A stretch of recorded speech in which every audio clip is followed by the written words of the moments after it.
is the ultimate test. It's the most important thing in my life. It's all about the pride.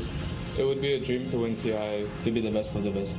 But it's the achievement I'm really after, not the trophy. The thing I'm looking forward to most is meeting the fans. 对我来说，应该就是他们是我的义工。 Without them, we wouldn't be here, all of us. For the fans. Without you guys, none of this is possible. We're playing for you guys, and thank you, all of you. Yeah， 谢谢大家 and thank you。Thank you。 We're here to play for you. 我们出发 Let's do this. It's go time now. Let's play some Dota.，Let's do it。 Let the games begin.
The Aegis of Champions.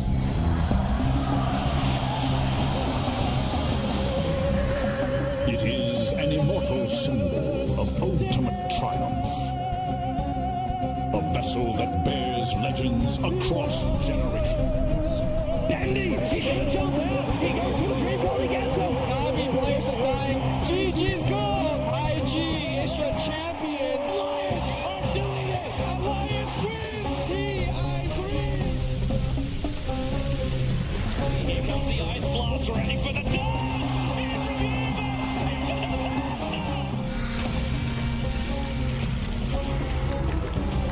From all corners of the earth, they've come. Time and again. Each seeking to prove themselves worthy. To claim the champion's crest. And a place in the chronicles of history.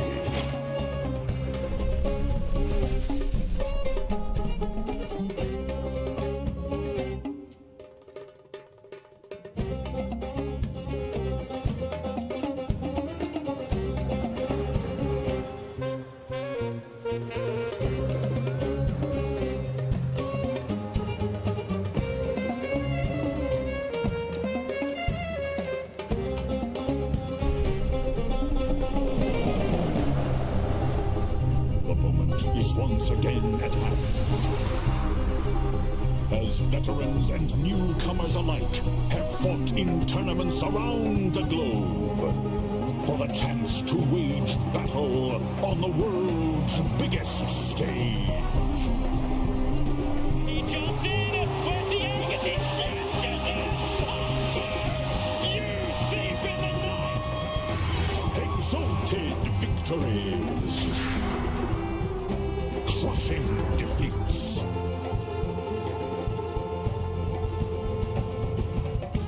Old rivalries rekindled and new blood spilled. The road to the proving grounds was built upon struggle and sacrifice.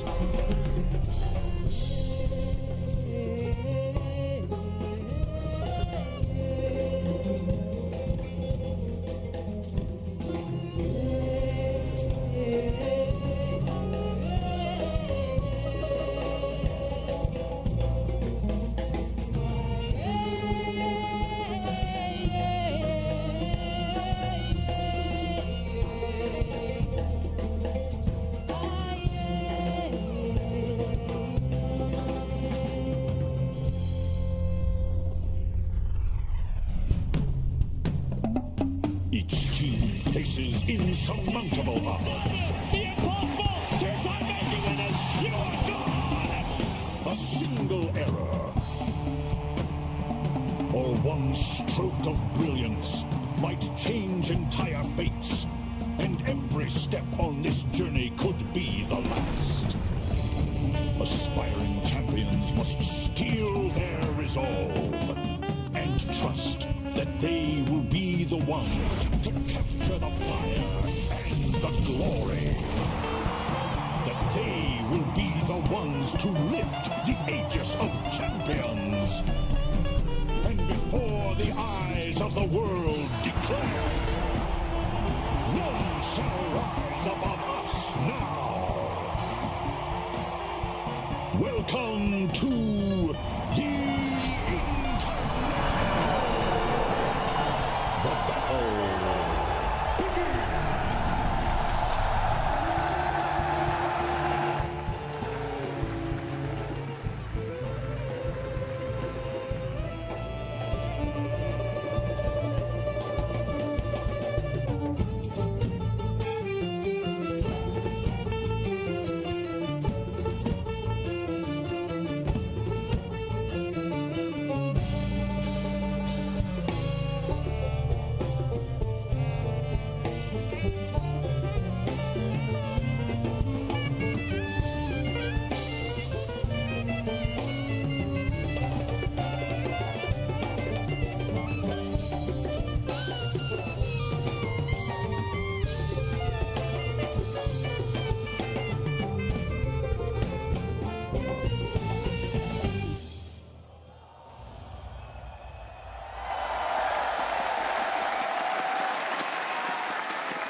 To the finest Dota teams in the world.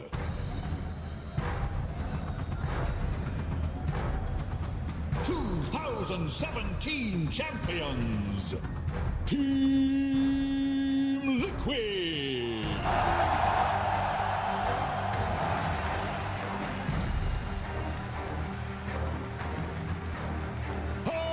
Peak Gaming.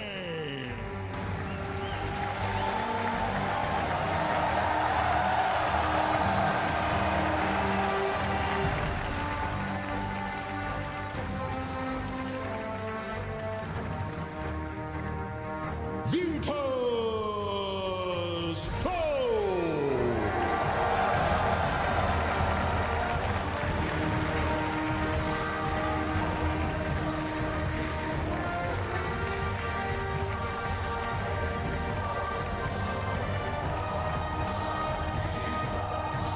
PSG!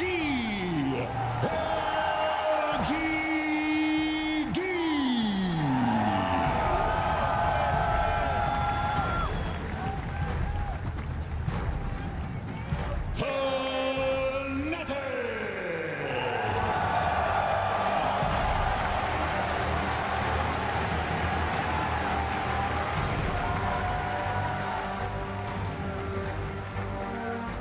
Team Serenity.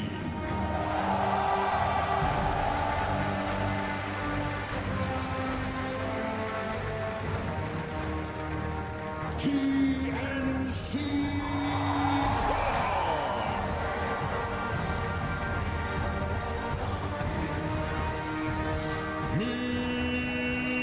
Mineski.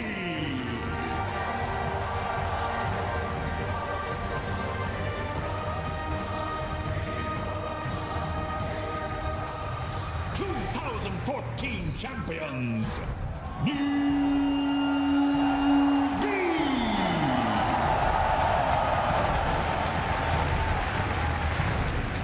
Wind Strike.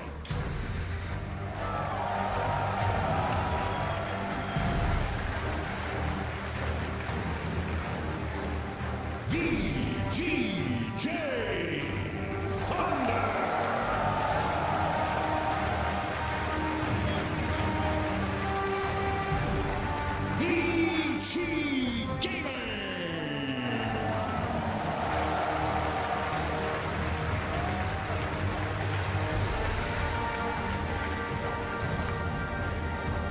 PGJ Star.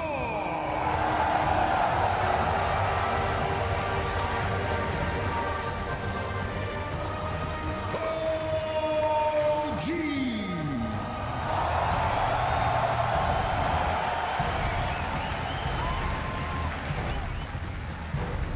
2015 champions, Evil Geniuses.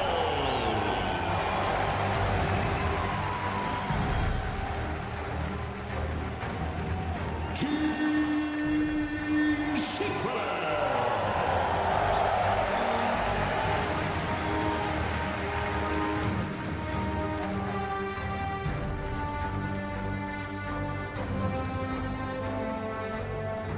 And now, Game Rule.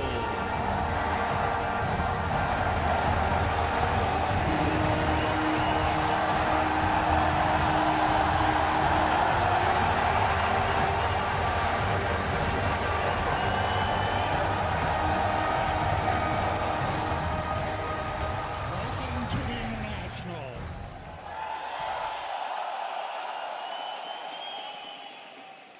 I've got a couple of quick housekeeping notes and then we'll get on with the show. First, thanks for your patience in getting through security. We may not be able to get Admiral Bulldog in here, but we got all of you.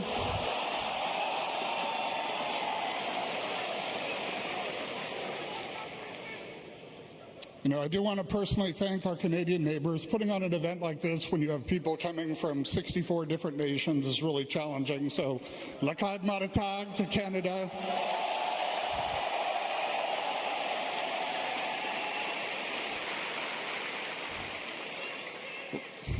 Yeah, I love you guys too. Last thing, the Artifact team is down at PAX, so they couldn't be here. But what they asked me to tell you is if you've linked your ticket to your account, you'll get a free copy of Artifact.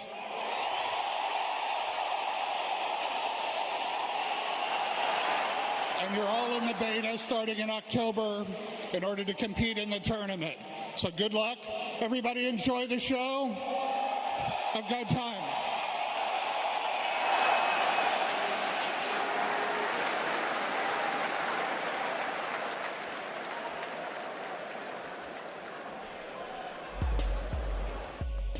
Ladies and gentlemen, welcome to Vancouver. For the very first time in history, the International comes to you live from Vancouver in Canada. What a fantastic opening ceremony we've had. But how do you follow Gabe Newell after that? Top memes, by the way, Gabe. We do follow it with three fantastic people on our panel to bring you all their ideas and thoughts on what's going to happen over our first day of the main event. So we welcome two former TI players. That, of course, is the two men next to me, Fogged and Blacks. Great to have you with us as well. And a veteran broadcaster of TI as well. Do you like veteran or... Veteran sounds great. You know, every TI, I'm like, oh, you know, it's another TI. And then I get here, I'm like, it's as magical as It ever. is, isn't it? The opening ceremony, goosebumps. I'm a sucker for those ceremonies. I love them. How many tournaments have we had this year? I don't know, lots. Lots. And that, just the difference. And then Yeah. you have all this hype from me, and then Gabe comes out and memes us perfectly. Yeah. Big up to Admiral Bulldog at home, by the way. Shame he couldn't be here. Black, great to have you here as well. You are the official Bulldog replacement. I don't know if I should feel good or bad about that. I'll take it. Yeah. Yeah, I hope it will be a good replacement for him. You'll be fine. You'll be fine. We're looking forward to hearing your thoughts. I just, so much to talk about and lots of people to introduce, obviously, as well, and so many things to get through before we can get to the first game. We're about 10 minutes away from the first game of the day, Liquid Optic, and it's already started on Twitter, Fogged. I know, I saw that. We've got some spicy start to our day. Yeah, looking forward to that. What are you looking forward to, Black? Well, I'm like the certified Liquid fanboy, so definitely the Liquid game. All right. And I think that will be the highlight for me for the day, and that will be juicy.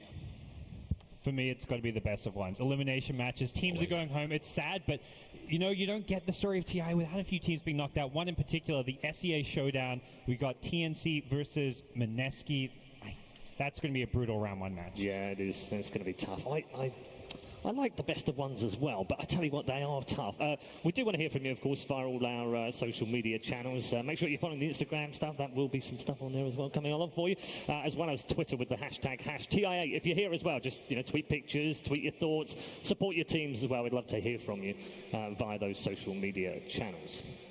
Now, we've got a number of broadcasters, of course, on our broadcast schedule for you. A lot of people here, actually, but no TI would be the same without the king and queen of the international, ladies and gentlemen. So let's bring them in.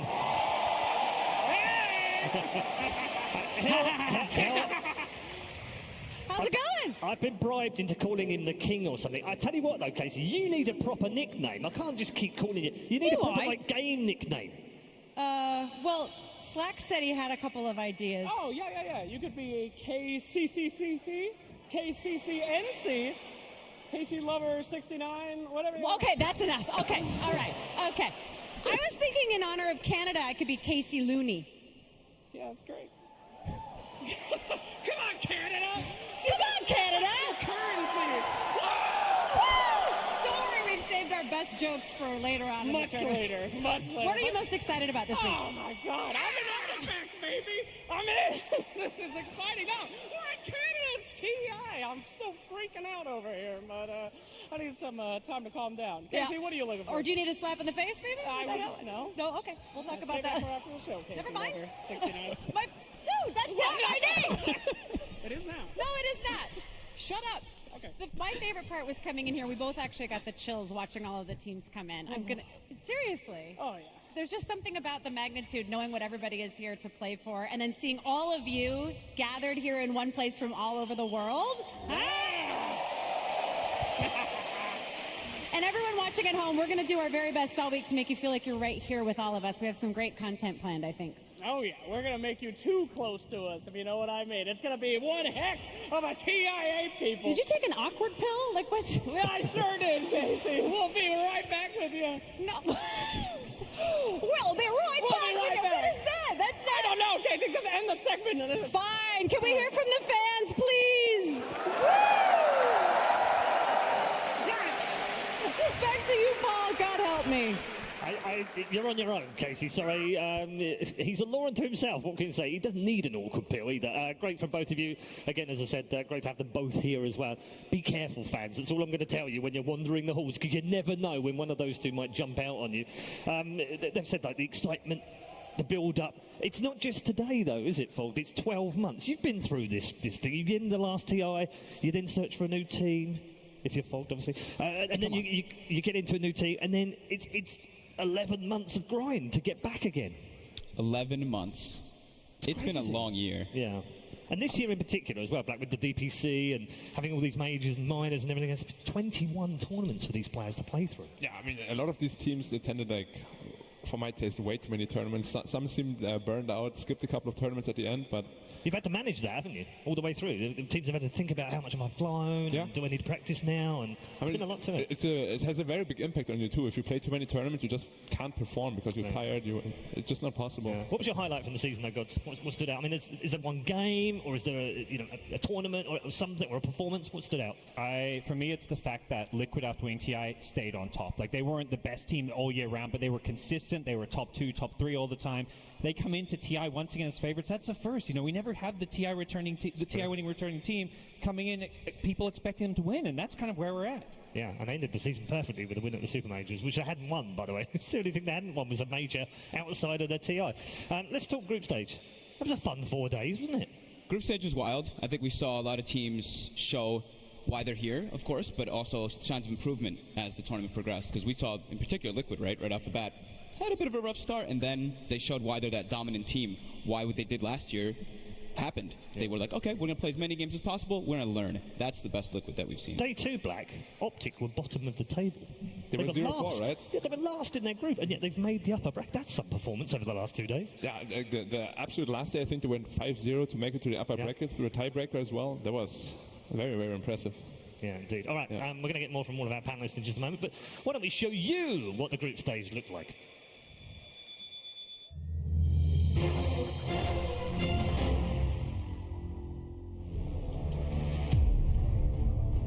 The group stage.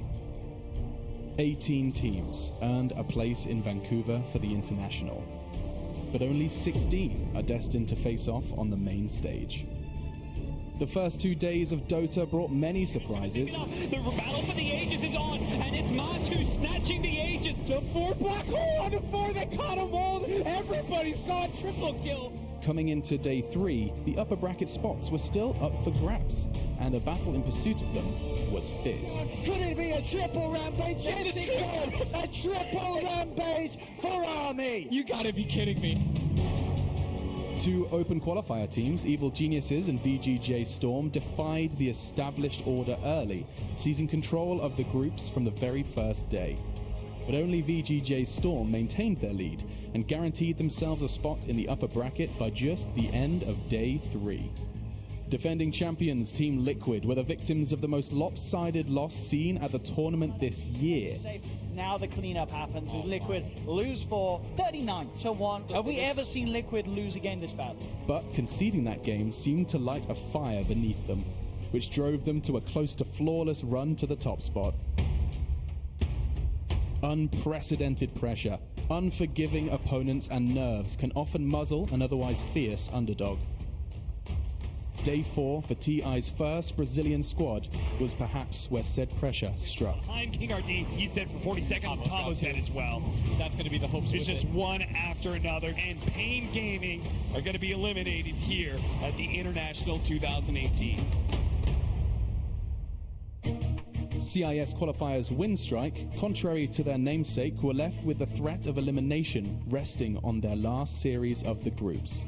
OG, a house name in Dota, stood between them and their first main stage experience.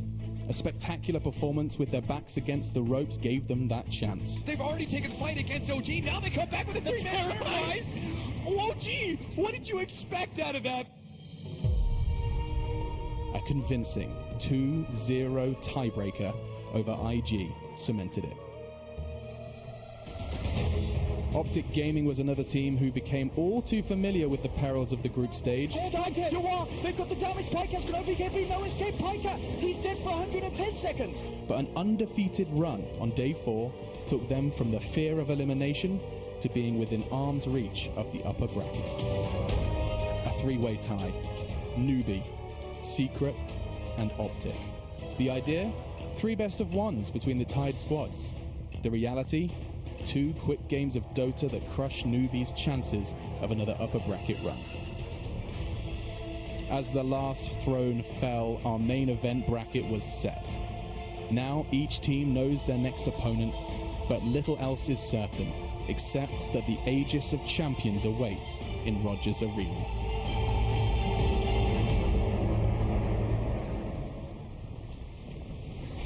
We may have lost 2 of our teams so far, and today we'll lose 4 more, but that's all for later on because we're going to focus first off at the start of the day with our 2 upper bracket matches between 4 fantastic teams. We've already mentioned Liquid and Optic's route to the upper bracket quarterfinals, but 2 other teams will be in attendance as well. We've got the magical match of PSG LGD versus Virtus Pro coming up as our second match of the day as well. I can't even believe that those 2, one of them's going to the lower bracket in round 1. I can't believe that on the opening 2 matches of TI, we have 3 of the top DPC teams right away off the bat. Yep, 3 out of the top 4, and they dominated the entire season between the 3 of them. We're going to turn our attention to these 2 teams, Evil Geniuses and Optic.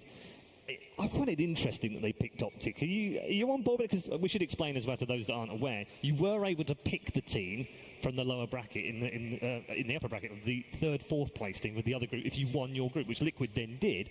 And they chose Optic. The alternative was choosing LGD, though. And I think with LGD's run over the last few tournaments, they won 2 majors very close to the end of the season.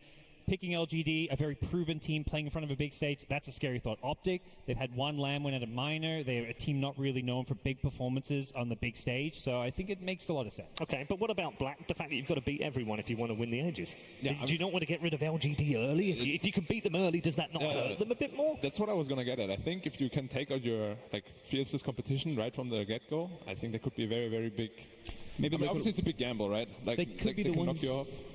They could be the ones that want to go for that streak too, right? Because right now, Optic is on a 5-game win streak, right? And Liquid is on an 8-game?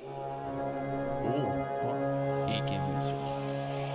Well, if you're familiar with the International, you'll know what that horn means. It means we are time. It's ready to get into our first game of the day. It is Evil Geniuses versus Optic Gaming. I'm going to preview both teams, let you know what they're all about, show you the lineups, and we'll be into the draft very, very quickly indeed. We're going to start things off, though, with Team Liquid.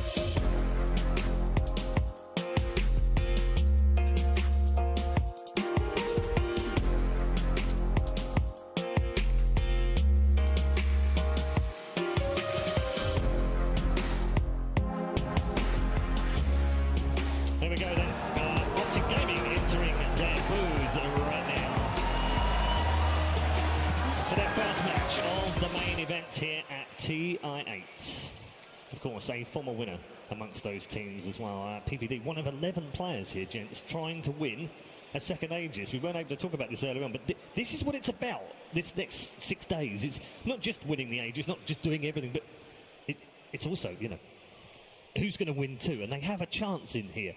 Let's check in with the Optic lineup.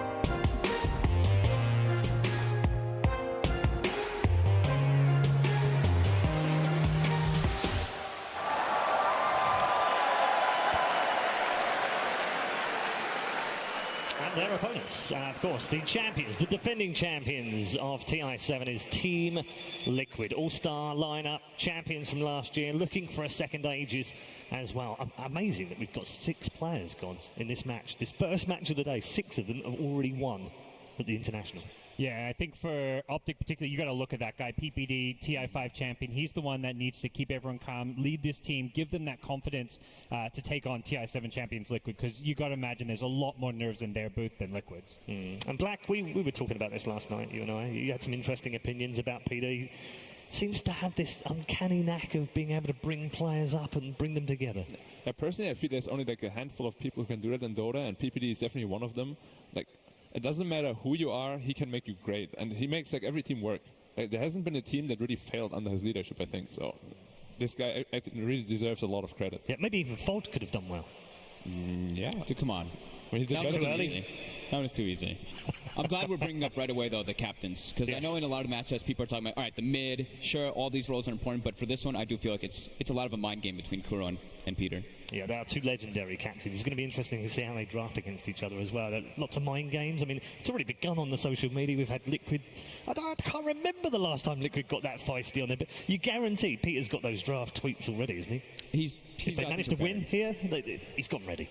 He's not going to... I don't think so. Because Peter lately, right, when he does win after someone does something like that, he kind of stays a little quiet. He knows he's like, actions speak louder. Absolutely. That's the best way to return them back. They have met 3 times before, gods, over the DPC. It's mostly gone Liquid's way, but there was a 1-0 win in the middle of that at DAC for Optic.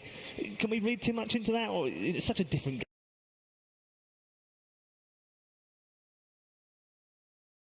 game now, isn't it? It's changed. It's also just a different beast when it's TI, so it's a nice maybe reassurance probably on Optic's mind. Hey, we did get that 1 win. They're not unbeatable. They're human like us, but it's just so different when you're playing at TI. Yeah, I know we're focusing on Optic. It's mainly because what more is there to say about Liquid? They're back again. They're in great form. They won the Super Major at the end of the season. But focusing on Optic for a moment, how do they cope with this? Because for some of those guys in that book, this is a new experience. I know they've played in big tournaments so far, but this is TI. It's different, isn't it? Wick, it's Quinn's first one, right? Yeah. So, well, actually, he was at the last one, but not playing. 33 played in the last one. 33 did play at the last one. There's some role experience, but I mean, it's definitely a different monster when you're on this type of stage, no matter how ready you can be. Yeah, you're playing versus the last year champions right off the bat. And there's a different expectation this year, isn't there, on those players? I mean, I think last year there was kind of like they're going to struggle. It's going to be tough for them last year, both 33 and for CCC. This year, they're in a championship-winning potential squad. Yeah, they are, and they also started from a winner bracket, which a lot of people didn't really expect at the beginning of the tournament, and they definitely gave themselves a very, very good shot at actually going deep into the tournament. But of course, Liquid has other plans for them. Yeah, I mean, all of you, just feel free to chime in. What do you make of this? It seems unrelentless from Kuroki. It seems like he won't stop until he gets 2, and I get the feeling that if he wins 2, the first thing he'll say after lifting the ages is, "I want 3." There's just he seems to have limited motivation, doesn't it? Dude, I hope so. If Kuro comes, let's say they do make it, and he goes up there and he quits, oh my God, that's devastating for all of us. Yeah. So let's hope that they keep talk about retirements. There's lots of Dota ahead of us. But yeah, what do you make of this motivation? There's a lot of amazing players in Dota with great legacies, particularly spanning even further back to before Dota 2 with Dota 1, and there's no one player or team that's really made that wear the best kind of legacy yet, and I think that is what motivates Kuro. That's this team as a whole, but particularly him, because he's one of those few from the old guard who's continued to play from 10 plus years ago. He wants to be remembered as the best Dota player ever. Yeah. Is there a hint of the original Na'Vi legacy that he was obviously a little part of when he went into that team? Did he see a little bit and think, oh, these guys have made 3 finals in a row, that's as close as anyone's ever got? Is there an element of that? He kind of maybe saw legacy potential there?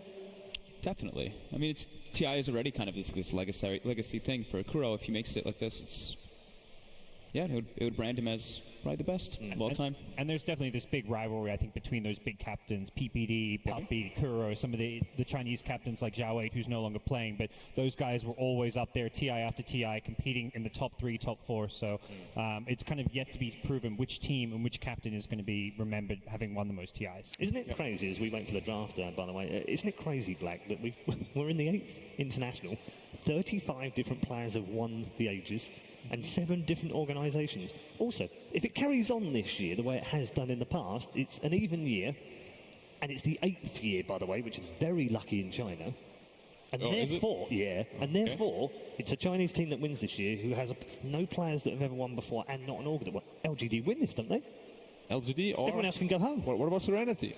Well, Serenity could win it too. Yeah, good point. Vici could too.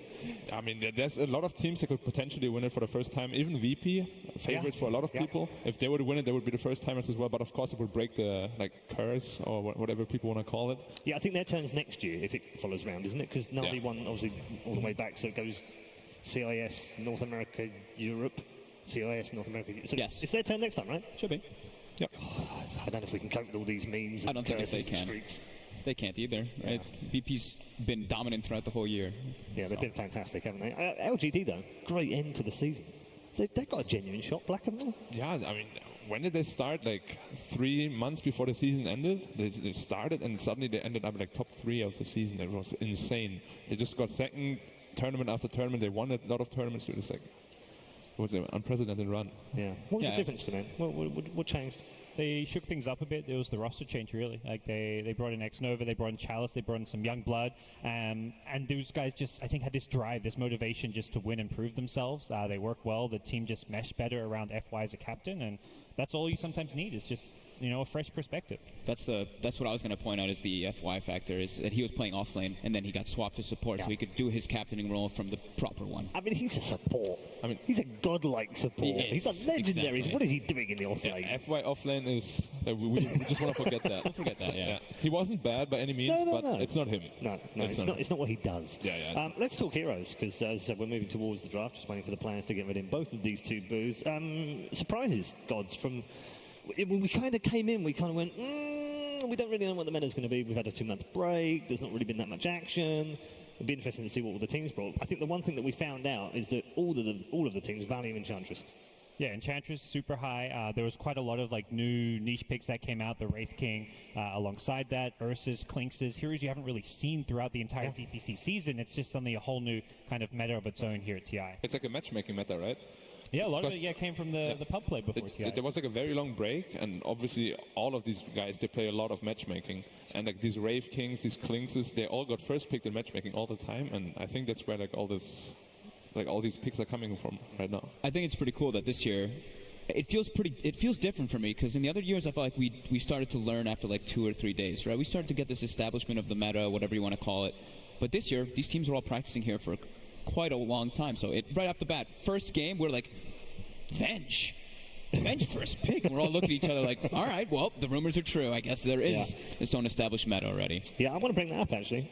Venge is potentially one of those heroes that is going to be hotly contested between these two teams. The weird thing is they're one of the only two teams where the 4 and the 5 play the Venge, and they're quite happy to switch that around. I don't really mind too much whether it's a kind of a more attacking 4 or a more passive 5. Both Kuro and GH have got equal number of games from the group stages, so you'd assume they both want the Venge. Yeah, more than likely. I think there's a couple heroes that we have that are very flexible, that are lying amongst that role, that have risen in popularity in the last week or so. Yep, and also can be played as a core. Yep.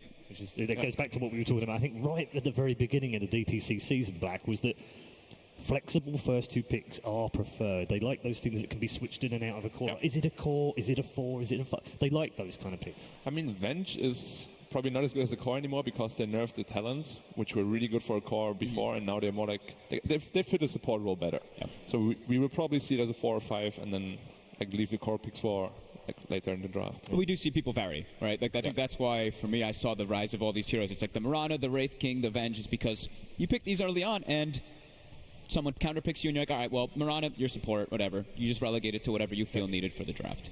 Are you surprised, Gons, about the earliness of the Broods and the Huskars that we've seen in the groups? Yeah, Brood was a hero, I think, very important for this matchup particularly because both teams play it very well, Matu and 33, and to the extent that this is a matchup that we're talking about between the two captains, Kuro and PPD, you got to look at which players pick can kind of win them the game. And I think with Optic, 33, he's the guy who plays those niche heroes, can play some weird picks. And for Liquid, you look at Miracle. He plays everything. He'll take that 10th pick of the draft usually, win you the game off whatever he's playing. So definitely the hero pool for those two plays very, very different, of course, and I think much smaller with 33, but the kind of things that can just win you games, like the Brood, the Husker, these kind of cheesier picks. I feel like it's kind of cool that we have this opening matchup, and these two teams, I feel like, are the ones that aren't afraid to go a little bit outside the box with some of their picks. Like, they shared this Venomancer, right, where they see these melee heroes a couple times, they'll pick the Veno. They're not afraid to try heroes that I feel like other teams are a little bit hesitant on going for. What about the Kuro Klinks? I didn't get to see that game. You did not see it? What about the Phoenix Core? I didn't get to see that one either. I saw bits and pieces of it. Yeah, there have been some out there stuff, which is always fun, isn't it, for us? Because we kind of sit there watching, and you're trying to watch one of 4 games that are going on in the group stage, and you kind of, what are they going to do with this one? It's very interesting to see that it is a meta, but it isn't a meta. It's almost like a personal team meta, that are they trying stuff, or are they confident they can win this match, therefore they can be a bit riskier? You never quite know, do you? Nope, and these teams have now had some time to prep and wait, right? Yeah. So now, are we going to come in here and see the exact same thing from the group stages, or are we going to see a little bit of a switch up? Most banned for Optic during the group stage. They banned Enchantress 11 times, which would suggest they don't want to play against it, but we've seen that an awful lot from a lot of the teams as well. Interestingly, on the other side of the fence, Liquid haven't banned it. They're like, come at us, bro. You've got my control. Yeah. He loves Enchantress. Yeah, he's like incarnate of Enchantress. Yep. He always plays it on pubs, and he plays it really well. No reason to ban it, honestly. And then, of course, we have the other issue of the unbannable GH. He just seems to have more heroes these days that he can play really well, and it's even scarier. And a lot of those heroes have come back to the meta, like Earth Spirit, the Nyx Assassin, Earth Shaker. He plays all these heroes incredibly well from the 4 position. You add that to his typical IO type picks. Yeah. He's very hard to draft against. Yeah, they've banned a lot of IO. That's their second most banned for Optic as well. Amongst their bans as well, Templar Assassin, that's another hero that's come out of nowhere. We saw a little bit here and there. It was more like a counter pick, wasn't it, earlier on in the season, depending on what the mid-matchup was. But now it seems to be properly back, but hasn't seen a great deal of success. How is it actually doing here? Overall, I know a lot of teams are picking it. That's the thing. So that changes it. It's 56.5 after 23, so it's not terrible, but it's not it's not like it's game winning 75% or something. Yeah, usually TA tends to lose when it gets like late game. Yes, because the most cores just scale way better than the TA, and the items they can itemize way better than the TA. It's more like a mid game finisher. You get the ages, you push the high ground, and that's usually how you end with the TA. But here the games have been actually quite long, I think, right? A lot of them. Especially the TA games, they have been quite long. I feel like a lot of the games have gotten to the point where it's incredibly farm heavy. Like we have the matchup. You're like, okay, they counterpick TA versus Lena. All right, what are we gonna get? And then the TA's doing Ancients all game, and then the Lena is also doing Ancients all game. So like, oh wow, all right, this could go either way kind of now. And it seems like the Chinese teams in particular don't really mind playing that Lena versus TA matchup. Yeah, we've even seen Lenas beat TAs in lane. Yep, I saw Ori. Yeah. Ori versus no one. Ori solo killed him twice. That was pretty remarkable. It was intense, yeah. You know, there's a man waiting on the commentary desk who is very happy that the Drow is back. Oh, the Drow is back? And also... And it's doing very well, I have to say. 65% win rate off 20 games. And one of these two teams pick Enigma as well. Yes. Yes. I think we might just see the Enigma in this series. It's definitely possible. Yeah. It's been a lot of changes to the meta black. What have you made of it as a whole in the group stages? What have you enjoyed about it? Dark Willow.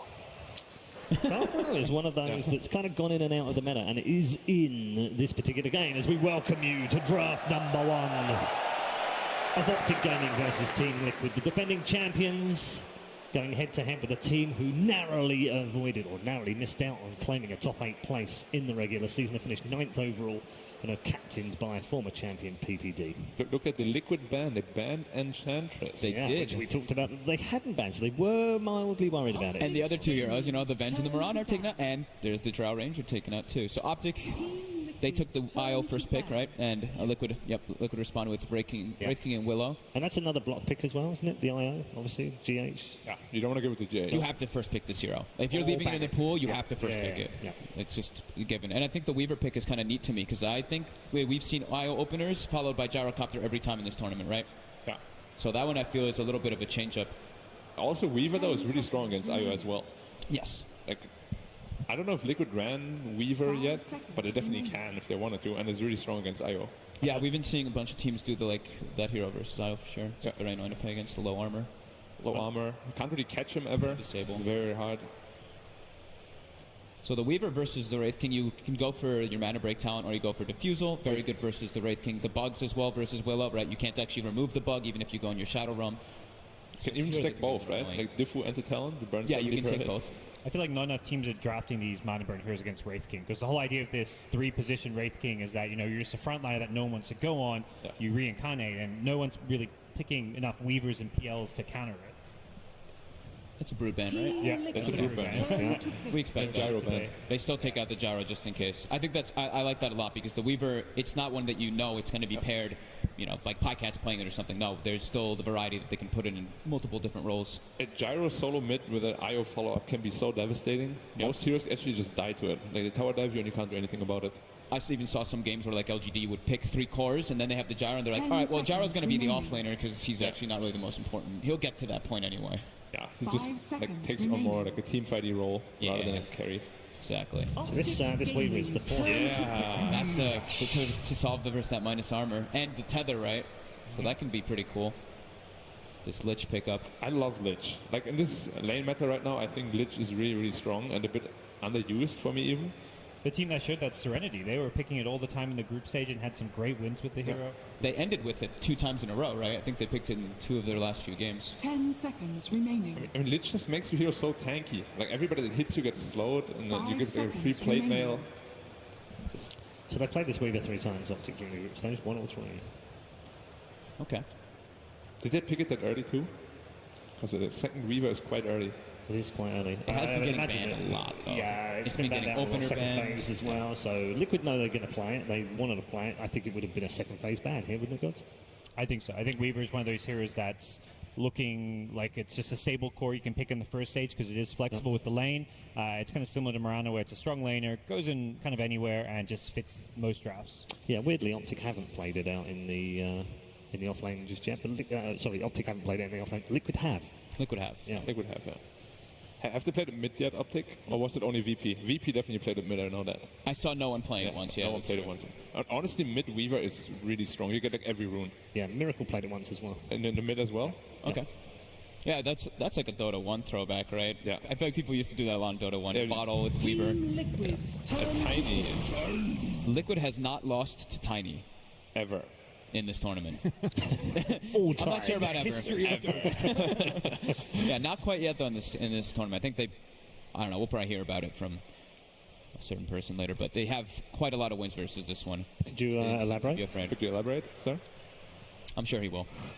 Optic Gaming's I like the turn tiny to pick because it close. diversifies their damage. You know, you see this Lich, this Frost Armor is just going to make everyone super tanky to physical damage. Get this new combo, the Avatos, where you can just kill a squishy support, a Lich, and a Dark Willow at the start of the fight. Like, Yeah. You just can't rely entirely on physical damage when Lich is in the game. And it lets you like go through towers a little bit better too, right? The Lich Armor is obnoxious. Tiny can at least go through that. I like your point. But the response is even better, I think, 10 because seconds Klings remaining. completely bursts down Io and Tiny. Tiny has no armor whatsoever until like mid-late 5 game. seconds remaining. And of course, he's very tanky with ult on, and level 10 he has a magic resistance talent. He does have a magic 12%, not that much, but it's still a little bit. Tell you what, the fun thing about the Tiny is Optic have played this in a variety of different ways. Zai's played it, 33's played it, and CCNC's played it in this tournament. Yeah.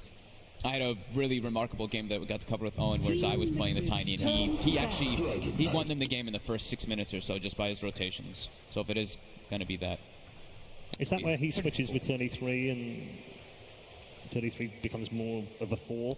Or do they still play it as a 3 and a 4? It was, in the situation I got to see, it was 33 playing a more exclusive like solo offlane. He was playing the Enigma, and then it allowed Zai to actually take up more of the map and be his own element 10 seconds remaining. into the game. So the Dragon Knight picked up. Optic's draft is completely 5 open. They can go seconds anywhere with remaining. any hero right now. So the cool thing about DK, right, is versus the Clinks, you actually don't want to go into your Dragon form and stun, right? You want to get melee range blink stun, because you can dodge the projectile if it's in range, if you're in Elder Dragon form, but not if you're in melee form, with strafe, that is. Yeah. I mean, it's always like a pseudo counter. I think actually late game Klings is really good against DK. You activate your BKB and you kind of just burst him down. You don't want to lane the Klings against a DK though. No. No, you definitely want to avoid that. In a perfect world, you want to have the Klings against the Tiny if possible. Gaming's turn That's to probably why ban. that's a good point. That's probably why they grabbed the Optic DK too, right? Because we've seen Miracle play that Gaming's Clinks. Liquid's Yeah. turn to pick. Oh. Abaddon. Wow, what? Is this is that because they want to group up versus the Clinks? It looks like this is some like mid-game timing where they're just kind of 5-man. Clinks is kind of a mid-game hero, but if you're 5-manning, sticking together, and DK's timing like matches up well because he's going to have his first item or two be very tanky, maxed out passive. Clinks doesn't really hurt him until he gets like a couple of big items. The Liquid needs 10 damage, honestly. They have seconds 4 remaining. heroes that are incredibly tanky, like the IO as well as the Abaddon, just going to keep 5 everyone seconds alive. remaining. And that is the support Tiny then, right? It must be a support 10, yeah. Or position 4. Yeah, which is interesting. I don't think run it. Well, what about the OD? OD is like... Well, I guess the really good issue hero. is like who's playing the Clinks because it has been Miracle in the past. They don't really have that Matu hero. Always been him? They played it... At this tournament, yes. Okay. Yeah. Oh, no, they did have that one Kuro Kuroki. game. Kuroki the Kuro played it, game. right? Yeah, Yeah. one Kuroki game. Okay. Yep. They definitely need damage now. They need like some, I don't know, like Invokers, some OD, some Miracle I hero. feel like they're missing some team fight coming in. Because Willow, you provide a lot of disable. Your damage is good for single target, but I do feel like they need a little bit more to breach through Optic, which you can tell they're going to group up at that mid game. And the winner is going to be GH. Yeah. Assuming. Alchemist. Now select your heroes. An Alchemist. Does that solve the puzzle, I wonder? It's actually of really this good particular draft. because they can't really pressure him in the lane. Pardon me, boys. We've seen it It is time for 60 seconds of stats. Get that timer up there.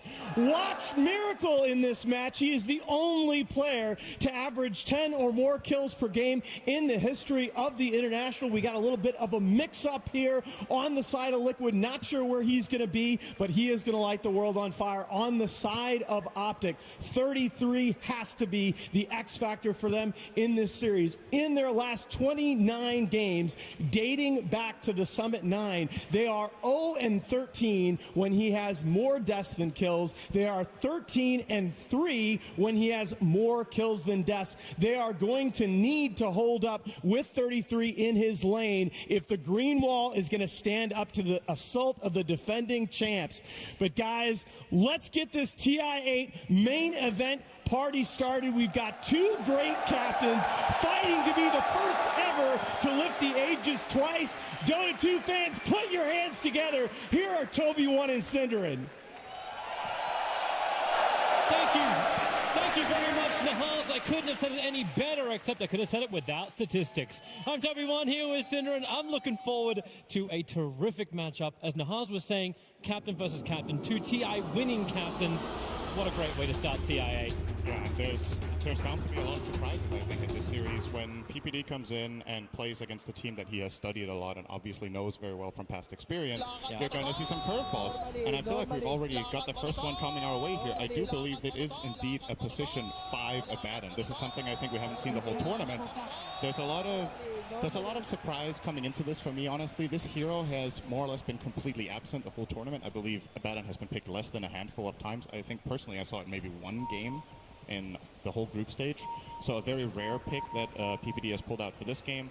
And historically, Abaddon has been swinging between being a position 3 and a position 5 most of the time. There's been phases where it has been a 1, but this is very uncharacteristic, and it's something you're probably going to be seeing further on in this tournament, is that these teams know each other so much. They've played so many games in the groups, so they will be trying to next level on the draft. But this is something, too, we're expecting to come out from PPD. Like, he's not just going to sit there and play Team Liquid's draft, play Team Liquid's game, and Team Liquid are doing... Like, yeah, they've mixed it up. We have the Lich pick up for Kuro. Like, he's been playing the rating as well. So the panel was saying it's very dynamic in the way Optic can actually lane everything they've got, but Liquid were looking for the same level of flexibility. You don't want that being behind in the draft feeling at the very beginning. And both teams, like, they'll have to feel pretty comfortable with this. And you were thinking about the logic, too, of, like, why does the Abaddon pickup really work here? Like, who is it against? Who's it meant to shut down? I think it's... From what I could tell, the first thing that the panel covered is this 5-man style, but I feel like Abaddon should, in theory, be a really good pick against Dark Willow. I do believe the one problem he has is I think you cannot actually... Yeah. Is this 2 runes? It's 3 for Liquid, 1 for Optic. He should be fine. He can Shadow Realm TP. He's probably going to do that. Yeah. So, good start for Liquid. They get that extra rune. It's going to cost them a bit of regen there for GH, but they're probably happy with this. So Abaddon's Aphotic Shield, obviously removing these stuns, is really useful against the Wraith King. It's great against the Dark Willow, who has multiple ways of locking heroes down, but I do believe you cannot actually remove the Terrorize on yourself by activating your ultimate. You can, however, remove it on allies, if I remember correctly. Of watching that top lane where 33 just gets harassed up by Mind Control. It's a level 1 Searing Arrow. The medic has finally arrived on the top lane, so Zaya's come up there to make sure this DK lane is safe. It's going to be secure for 33. And just looking across these lanes, we were talking about how Optic can be flexible with their lanes, and I wonder which team feels like they got the better deal out of this. So Lich dual lane offlane is a classic. The panel was saying that Dragon Knight wants to play against the Clinks, so as far as that goes, that's good for Optic. Tiny against Alchemist is a Tiny favorite lane in the beginning, but Alchemist ultimately will start getting his farm in the jungle. And then finally in the bottom lane, this Abaddon Weaver lane is actually a really old classic from years back. Gives Weaver that extra bit of tankiness that it's lacking. You send in the Weaver aggressively with Shikuchi. You have that buffer from Aphotic Shield to protect and deal damage. We'll see how these lanes go for them. Well, Matama's copying a fair chunk of damage. So is PPD. Yeah. Abaddon has 0 armor, and he's playing without a Stout Shield. So that hurts. At least he'll get a stick now. So actually, there's not that much spam. Maybe from GH to cause some problems. But how does Optic actually deal with the mid lane? We've seen Tiny versus Alchemist. I think Samel was the best example from the group stage where he just followed the Alchemist wherever he goes. Do you want that kind of level of aggression from CNC? Or is it on the rotation from the side lanes? Well, what I generally like to say when Alchemist is in the game and it's a core, then it's an Alchemist game. Like, he is the centerpiece of the game for both teams, really. You can't just leave Alchemist completely unattended. So first of all, you want CNC to aggress in the lane. What Sumail did in the group stage was kind of extreme in terms of aggression, but in the right case, it can be great. Generally, what you do, though, is you bring supports in to try to contest Alchemist's jungle camps. You try to either steal them or kill Alchemist as he is farming them. But we'll see. I feel like CCNC as a player doesn't really have the same super aggressive mindset that Sumail does, however. So I would be surprised to see him starting to dive that tier 2 tower minute 4, like we saw Sumail do against Somnus earlier on. PPD, they just want to trigger off the shield nice and early, looking for that extra damage. GH just got it, but not enough. 10 HP, and PPD denies himself on the bottom lane. Does not want to give them that first blood. Close call. Real close, probably too close. A little more charged up on that Shadow Realm, and I think GH had him, but he was worried that PPD was going to fog him in the trees on the right, so had to go for the attack there, and PPD with the quick maths. The other intense lane's been up on top. Mind Control's been trying to harass down both Zai, but his positioning Zai's been absolutely terrific. Always backs off. Those 33 take a couple of extra hits, and there's a lot of consumables left up on that top lane, so it feels almost null this harassment damage that Mind Control does. Gets hit by Dual Breath, there's even less power. We're going to have another crackdown on bottom lane. The Bramble's in position. PPD will catch up on the 2, but GH copying a lot of damage. PPD again! 2 for 2 on the denial. Team Liquid feels like they got something else. Pie can't care of the Bramble. There's the Briar Patch. Matulman's able to get the stun off. Weaver still with a decent amount of life thanks to the stick charge from before, but he's so slow. Half a second he needed it. And he had it to get the Shikuchi off and back underneath the tier 1 tower in relative safety. It might not look that big, but Pycat popping that Bramble actually cost him so much regen. He's going to have to send out extra regen. Matumbaman obviously taking advantage of it, getting that Wraithfire blast out, doing a lot of extra damage. Kuro rotates in towards the mid, just harassing down CC and C.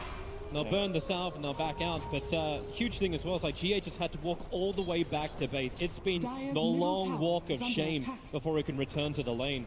This rotation from Kuro from top to mid is very natural for him because he wants to check the 4-minute rune, and he just walks in. I'm not sure if he's trying to next level uptick here by pretending he warded. He didn't actually have a ward with him. Usually you do ward for that nighttime in the mid lane, but for now Kuro didn't have it on him. But imagine it's flying out soon for their courier. As for Optic, nobody actually has a mid ward right now, which should be really important. You want to control these runes when you're tiny. You want to get this, for example, haste that CCNC has right now. One of the best heroes in the game to get a DD on.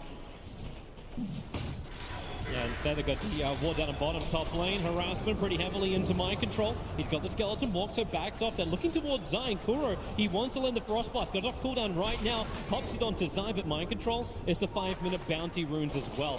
Watch the players rotate off. They need to get as much of this as possible. That's why bottom lane, Matumba's already fighting with GH, harassing into Pycat and PPD. They'll pull the entire creep wave along with them. So it'll only be a 2-for-2 trade-off unless Pycat really wants to commit. That's why they shield him up. GH can't fight back. He doesn't have Shadow Realm available through the tree lines. Shikuchi comes off cooldown. GH has to pop the shrine. It's only just come up, and they have the damage. This should be the first blood. GH needs to duke it out. Bramble in 1 second time. No more stick charges available. Pycat claims the first blood on what has been a very denied offlane. And they're going to retreat back and grab this second bounty rune, so it should be a 2-for-2 split, it looks like. And yeah, Optic probably looking pretty fine here right now. They have a relatively big lead in the mid lane in terms of experience. CCNC almost a full level ahead against Miracle. Obviously net worth super inflated. It is an Alchemist we're talking about. You do imagine that Optic will want to try to counter Miracle relatively soon, and that's a bit of a question mark for me with their draft. Like, who's actually going to go and pressure this Alchemist? Your support duo is a Bad and an Ire. So your cores, they have to Bramble. Pycat, Nikan Shikuchi, he's got a couple of stick charges. Raindrops will come back up to protect him a little bit of time, and then Shikuchi through the trees. Needed to wait as long as he could, so he actually got the charge off. Now GH actually gets hit by the swarm. That's enough to make him think twice about initiating. And Matumba wants to go in deep. PPD's really, really low. Can shield up. There's still 9 stick charges for Matumba, and GH with the attack. He waited perfectly until the shield exploded. And then hits with the Shadow Realm. And Liquid get on the board. Dire's middle tower. They do, and obviously looking across these lanes, it is relatively even right now. So nobody in this game, and this is something about Liquid that I feel like separates them from other teams when you look across their games. All of their players seem to have a really good ability to carry any given game if they're in the position that needs to do it. They don't have, it doesn't have to be Miracle winning the game for them. Some games Mind Control takes over, some games Matumbaman takes over, and it looks pretty healthy for them in this game because all 3 of their players are in a position where they can be aggressive come the 10 to 15 minute mark. Both the Clink's Wraith King as well as the Alchemist will be online to be able to get some fighting going. Yeah, especially if Alchemist can find a little bit of time just to go into those side camps. He's already got the double stack to work with. Zai in trouble, trying to retreat back up. So 33 had to land the Dragon Tail stun to stop Mind Control from beating into him, but Zai comes back in again. He's so low on life. 15 HP is still enough to survive. And they'll move over to claim that Dire Shrine inside the jungle. It looks like Zai will take it alone. Obviously 33 doesn't want to give up any experience. He doesn't have Shadow Realm, and he'll be okay. As the panel pointed out, though, the Swarm is a really nice skill to have against Dark Willow, especially in the, well, in all stages of the game, really, just to be that Pestilence, prevent Dark Willow from being as mobile. Because it still attacks too through Shadow Realm, right? I do believe that. I mean, it definitely sticks. I do think the attacks go through as well, so you can't blink, but I'm not 100% on that. But yeah, Dark Willow definitely cannot remove it, and that is a very big deal. I do think the attacks...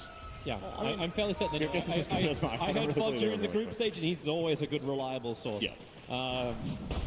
But so far, like, even with this early advantage, like, you've got the Alchemist getting a lot of farm in, and he's a 4-point AK net worth. That looks great. But Optic still have 3 players contesting that top net worth position, and it's only 1K advantage for Team Liquid 8 minutes in. Radiant Miracle does look very healthy, Good though. scan. He got out of this laning stage very well on the Alk. Had a bit of a hard time in the start, but he has the same CS. CCNCs can just dive this anyway if he wants to. Zai can tether over.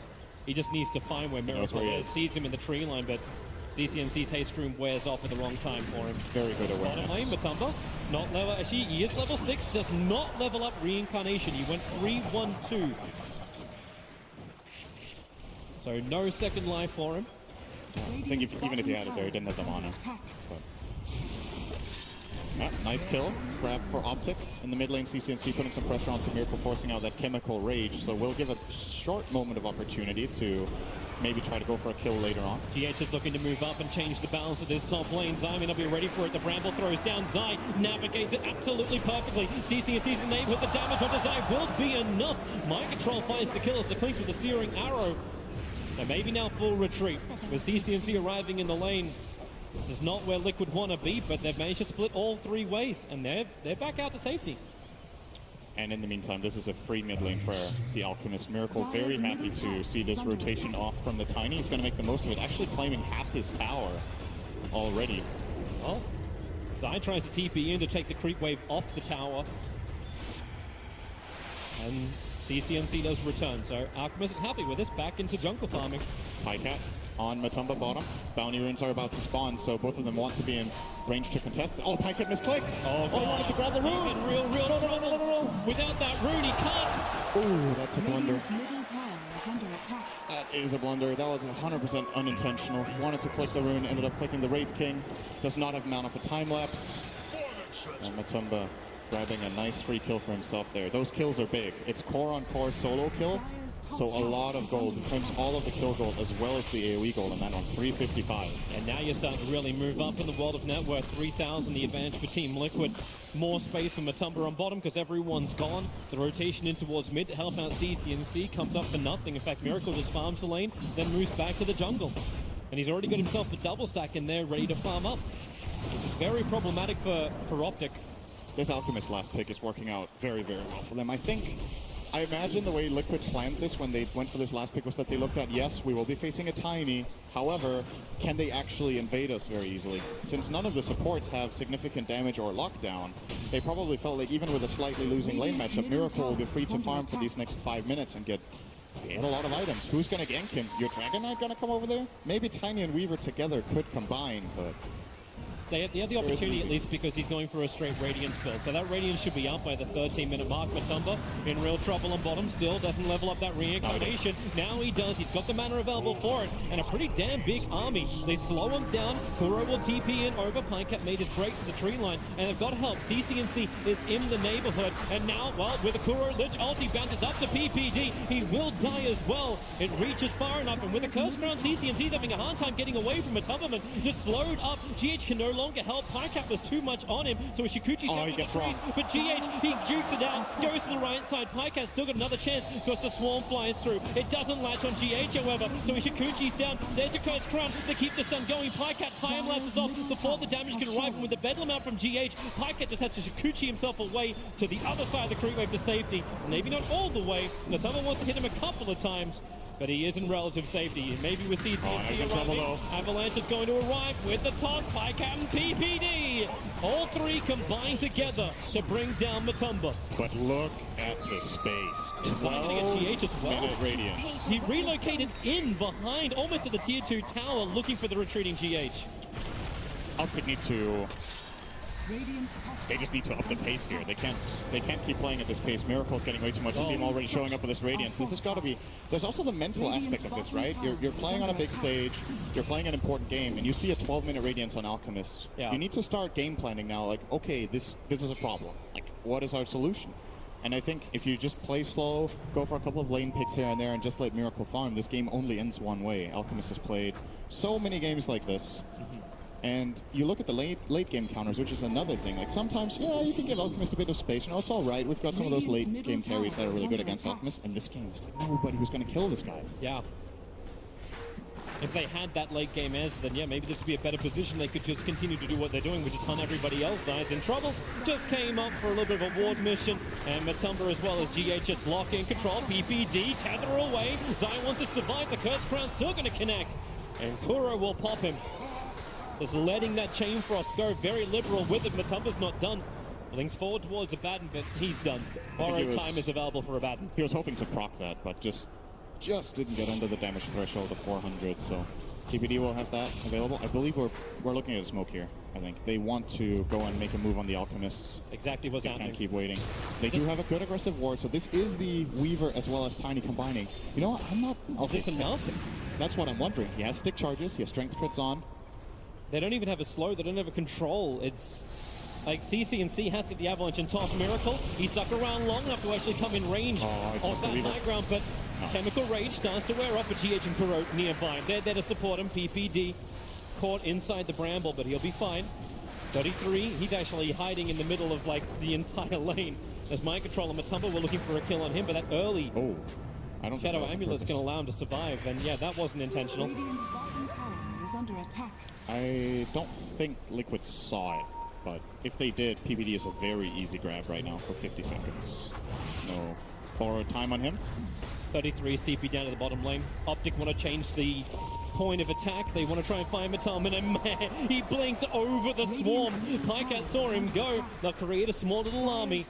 But with the Dragon Form 33 arriving on bottom lane, this is now tower taking time. This is going to restrict the map of Team Liquid. But that's why they look for the rebuttal. They've got Clinks, the king of killing tier 1 towers.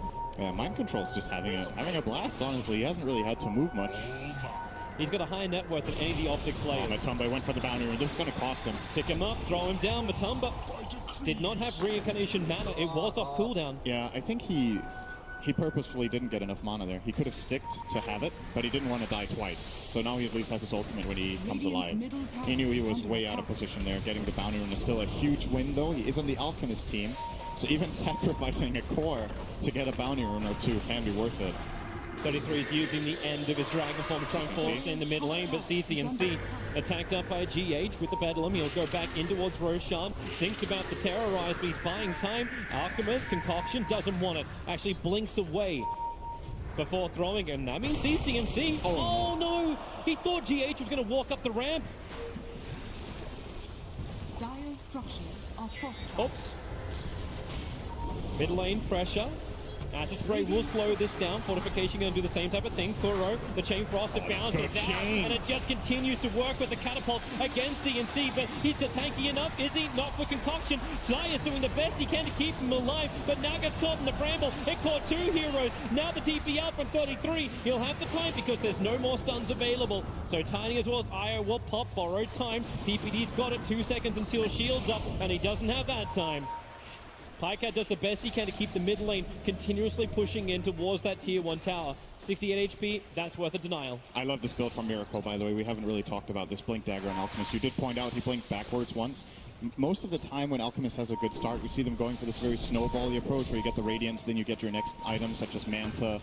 But in this case, going for the dagger, realizing, well, I'm actually strong enough to just win fights, so why wait? 33 found the perfect target. GH was just sitting in the tree lines. It's only a level 1 Dragon Tail stun, but it was enough. Pops the Dragon Form and ensures the kill.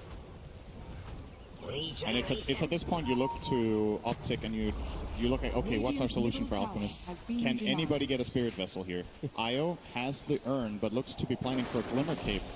And the problem that I still see is Liquid will have these tanky cores, Alchemist, Wraith King, and even the Clinks with Death Pact. All of them will have ice armor. In the Optic Gaming lineup, do they have the oomph to get anyone down? Well, maybe not. Try it now. The Observer Ward saw Miracle, and with the Swarm on top of him, Miracle's losing armor real quick. Puts down the Acid Spray, but they bring down the Beast. Biggest kill on the map. Alchemist is top net worth. He's on the leading team. And these kills are worth so much money. How much did they get for that kill? 537 gold into Zai. Yeah, they got 1,000 in total, and Miracle lost 400. So that's a 1,500 gold swing, just that one kill.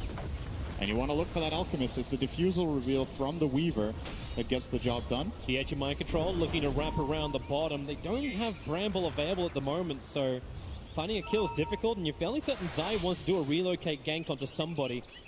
But the only place they really have to go is potentially top lane. Yep. Mid tower's already claimed, bottom is claimed, so Optic need to find their next objective. They found it. My control, they're still relocating into the tree lines. Actually cancels it. Zai does not want to bring everybody in, and with that, Pycat, he can time lapse. PPD freed him from the GH curse, but then PPD, how many times can he bounce his way? So unlucky, but he still wants to try and fight it off. He doesn't have the borrow time available, so PPD will end up falling, but Pycat's the bigger one. Chikuchi up, he's still dusted, but he'll get up the hill and far away. So PPD, we know the 5 positions have it hard, but that is just brutal. That was pretty funny. I think that was 4 bounces in a row where there was 1 or 2 secondary targets it could have hit instead, but he kept jumping to him. I mean, in a way, maybe he was happy with it. You know, I'm into my ulti, so I'm getting healed from it, but the slow stacking is really, really a problem. Yeah, but he did his job, right? He saved the Weaver from terrorize. Did the right thing, for sure. Yeah. Big pickup and a big reason too why you want to have that Abaddon. It's that saving grace. Like we've seen a couple of oracles appearing, but Aphotic Shield makes it very difficult for Liquid just to focus that target with disables and just pop them. But they're still looking very good, Team Liquid. 9,000 gold advantage. The Manta Style just got completed over a Miracle. Optic Gaming need to... You said amp up the tempo. It's still... Can they amp harder? Well, I'm looking for Miracle to amp up the GPM. My prediction was 1k plus GPM. That'll be good. That still hasn't been done, I think. No, it hasn't. Yeah, the entire group stage, it hasn't. He's on the way. 815 GPM on this Alchemist right now. Bouturans are about to spawn, and Optic in a good position here to claim at least 2 of them. My control's ready to fight on bottom lane, but Tumbakura, GH, they're all coming in. The bottom tower should be taken. They see 33 over in the tree lines. He'll need a Shadow Blade right now if he's going to survive, and he is invis. They're revealing with the dust. PPD is turning around. Aphotic Shield gives him a little bit more life to begin with. They get hit by the Bramble 2 times over, and that's already triggered his borrowed time, so DK will fall. Abaddon will follow through. And Team Liquid, Tier 2 tower is gone. And maybe more. Zai so low on life. The Radiance Burn got him. The Acid Spray was ticking it. And Miracle just walks by and gets a drive-by kill onto the Zai. That Alchemist taunt. That's a lot of weight to move from foot to foot. He makes it look easy, and then he makes it look easy. And now they're going to go for Roshan 20 minutes in. It's not like Miracle's got enough money already. He's already staring down the barrel of an Assault Cuirass. Yep. What's the GPM at now? 837, so gone up 20 since we last looked at it. What Optic did manage to do there was at least to grab 3 bounty runes. It's really important against this Alchemist to grab these runes. Things could be looking a lot worse right now. They did also get the tower. Going up Matumberman with this Diffuser Blade over on the Weaver. Matumberman getting this ulti off is just impossible. So when they can isolate him like this, Optic know they have the kill. The cost is, of course, the Aegis to the Immortal, and it is on Miracle. And it did seem like Liquid planted him down there as a distraction. Mind control triggers off PPD's ulti again. CCNC's nearby. Avalanche toss. He's finally going to try and get rid of Kuro. No, he can't. The raindrop protecting Kuro so well. So CCNC, he can't finish the jump. He's tiptoeing around the Bramble. He wants to go again. Blinks off cooldown in 4 seconds time. They don't know Kuro to the tree lines, but now they know where Mind Control is. Dragon Tail stuns up from 33. He came under the cover of Invis. Pycast there too. With the Sentry Walls down, there's nowhere for Clinks to really run off to. Or is there? He's still got the Swarm on him and Mind Control. He's actually got the distance. He's got the speed. And no he's dust. away. Only Sentry's on PPD in that situation, and that doesn't cut it for that kill. And you know what, Toby? What? Space for Miracle. He's just farming. He's up to 870 now. Let me keep the tally going. My space created. Copy paste binds. Yep, pretty much. And Miracle has practically got the AC. Yeah. He's getting really, really big here. And BKB will be coming in soon for 33. He needs a little bit more time to farm this one up. I don't know if they can really keep up with the other cores, however. Yeah, Pycat is closing in on this too. I think it's a good approach here. Optic need 2 things. They need BKB so that they can stay alive in the fight against all this magic damage and focus fire. And then they need a solution for Optimus. These are the 2 things they need. Pycat staying nearby for the tether, but it will not happen. They have more than enough control through just Matumberman. They didn't even need anything else for that. And now they find 33. Firing up Ancients. Kuro will slow him down the Frost Blast. They Sentry and Observer. And 33, the TP out. Perfect way to play it. There is no more stuns available. Chain Frost. The sound is nice. It falls all over. Is under attack. Tanked like a bounce. Tier 1 towers now going to be brought down. Liquid, they're ready for this push. The Assault Cuirass has just arrived. So, yeah, 23 minutes in, 20,000 net worth. Normally it's pretty good when a team can go with that kind of net worth per minute, but having the Alchemist this big, these BKBs will allow Optic to survive, but it will not allow them to kill. And they're TPing over. The Dire scanning up. Highcat wanted to know it was going to be safe, trying to get into the back lines. As the front lines attack, the Swarm is really good. Hits mind control, hits Kuro, and that's why CCNC focus and concoct his son into the rear. They're looking for the kill onto Zai, able to claim it, so there goes the medic. And then Reincarnation. Wraith King gets back to the world of the living, the Bramble. It won't catch anyone from Optic, neither does it terrorize. Two huge whiffs, and Optic have an opportunity with these control factors gone and Chemical Rage timing out. Optic will look to turn this. They've already managed to nuke down GH. CCNC sacrificing himself to do this. With none of that burst damage, Optic just have to stay inside their base and fight illusions. They can't even fight the real stuff. And you still have the second life on Miracle in this situation. The Aegis wasn't burnt. Still, that's the kind of fight that we're looking for from Optic, right? They activate this BKB on the Weaver. The Dragon Knight will have one relatively soon. And, well, it looks like Zai is indeed working on that Spirit Vessel. However, he has to play around a couple of additional problems right now with both the Man Style and the Aegis. It's a step in the right direction. Optic, they have to just hold on and try to get the items that can bring him down. He's got the Vision, the Observer, and Sentry, but it's kind of the worst target for him because he can't instantly kill it off, and they really would have preferred the DK. But PPD, 8th death in this game. He is half of Team Liquid's kills. Did you see how fast he died to the Clinks there? That's some serious minus armor stacking. The AC, Clinks as Deso. I'm not sure if PPD was in an Acid Spray as well at the time, but you add those up, it's like minus 15 armor. But what armor do they even have on their side? It takes away pretty much all of Tiny and Reaver's armor. Miracle, Gunamanda, trying to actually, well, use the illusions to get rid of the bug as quick as he can. Liquid got 3 runes. Yeah. Toby, you gotta keep your eyes on it, man. That 1,000. My eyes are watching. We're almost there. I'm watching mid lane. Zai comes in. He's trying to think he's under the cover of Glimmercape, but the Sentry Ward was already down from Liquid, and it is the ultimate trap. Mind Control and Miracle combo with the rest of Liquid. 5 heroes mid, ready to push. Holding this without Dragon Knight is really difficult. He's going to have to buy back if they want to try to defend these middle barracks. Yeah. They might just be giving them away. Dragon Knight buying back when he's this close to BKB is really, really annoying. Miracle's hunting for another kill. PPD, is this going to be your 9th death of the game? Technically, it'll be the 11th. 2 of them were on his terms. Miracle, Chemical Rage. He's trying to taunt his way out. There's only got another 2-3 seconds left on it. So he'll run back out through the mid. The tower is gone, so they can attack into the shrines if they want to. It's the toss back. They're getting Miracle in real deep. The drop is perfect. And without the Aegis Immortal, with it being timed out, Miracle can be brought down. Matumba's trying to help him out by coming in closer. The Pycat runs through him. A huge kill. 703 gold worth of a kill. And they're charging forward. CCNC with a stun. Wraith King. He's got 21 charges. Does he want to burn it? Does he want to try and come back to the world of the living? Maybe not, because 33 can't even run away. He'll dodge the stun into the Shadow Realm, and he did actually burn the Reincarnation. So Mind Control turns around, trying to take the fight. Zai, oh my god, this is not what he wants to be in. And Mind Control, he's got himself a double kill. Miracle opened up. Beautiful and just bait. brought down Pycat. You thought it was Optic's fight for a moment. Beautiful bait. He buys back, has the Boots of Travel, comes in. They overcommit on Matumba, man.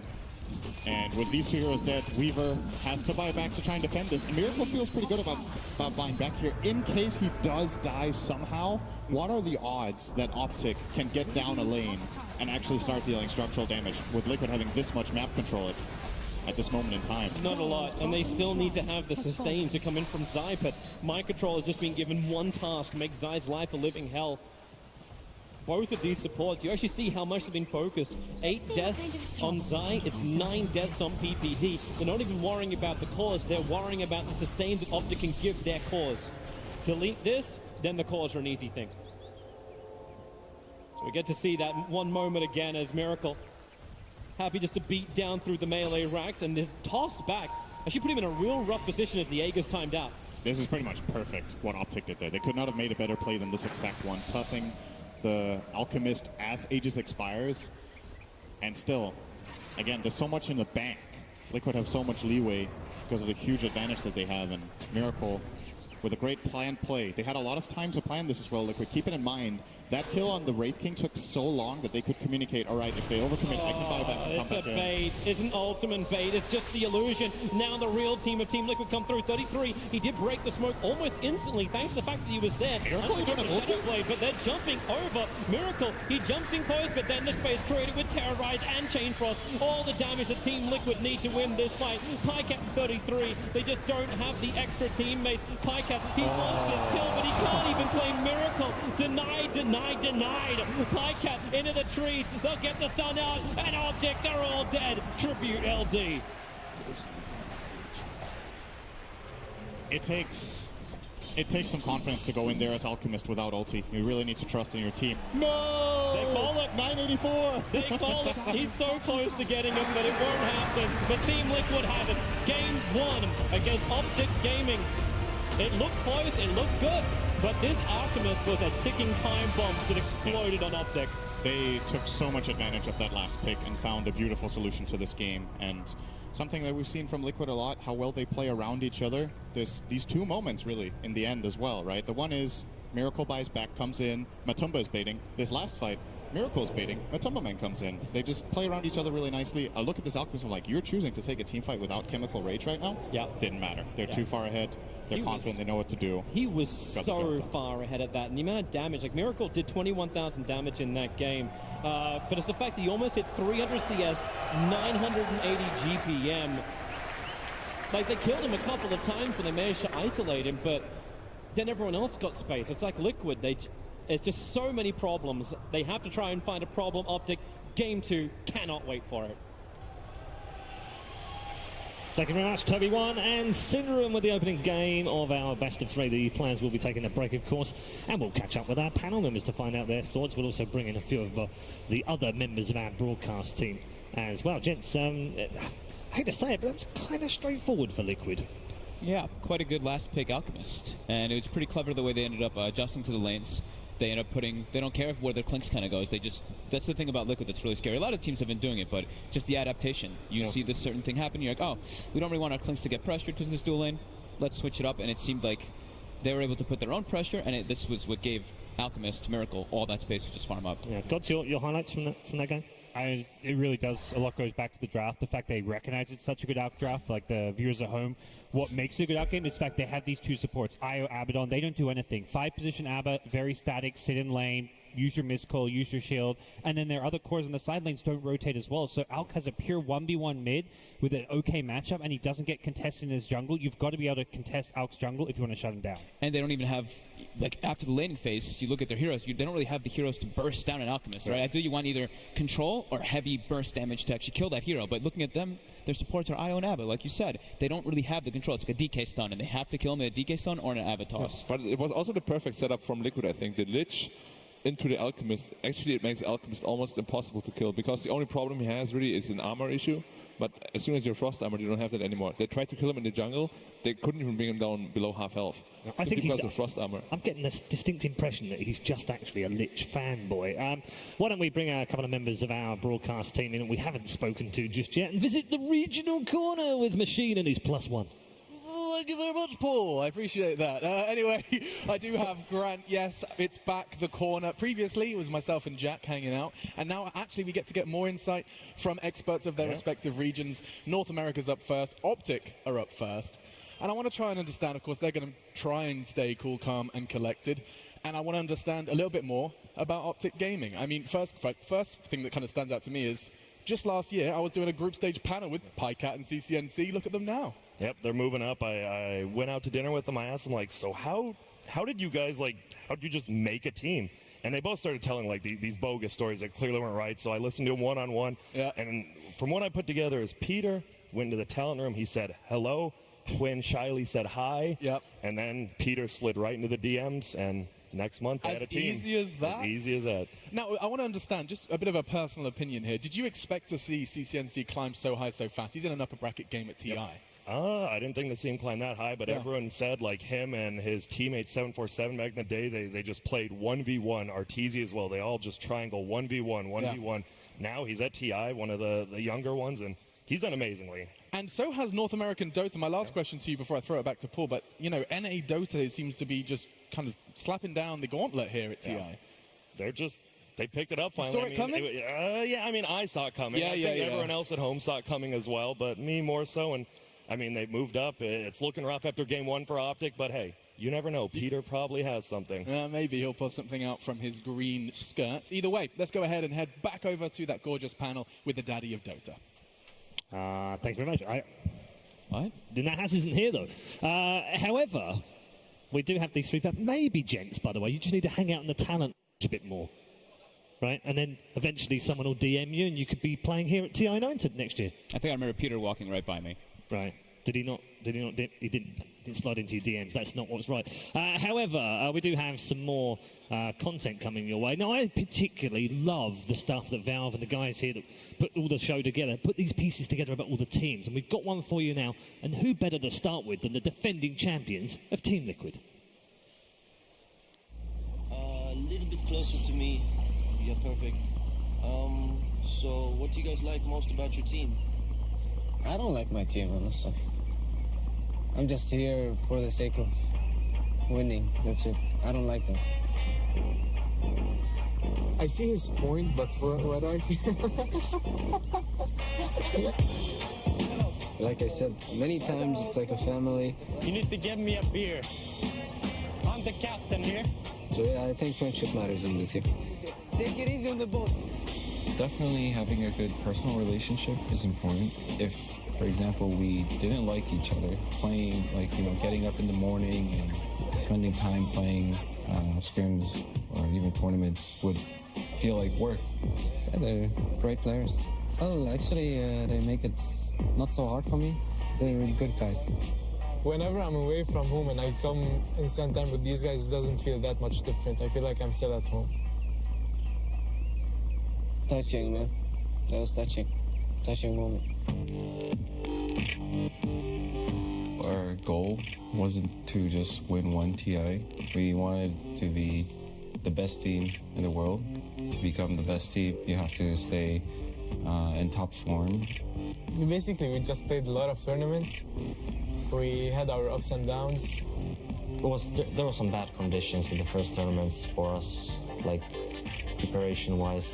Of course, I think that playing all the tournaments possible, it's the best practice you can have. We have the best captain in the world, Kuroki, so it's easy to overcome those things with Kuro. I concur. That was definitely one of our line of thinkings, that the tournament itself serves as practice. At the end of the day, I hope it serves us to do well in TI8. It's a lot of experience we gathered as a team.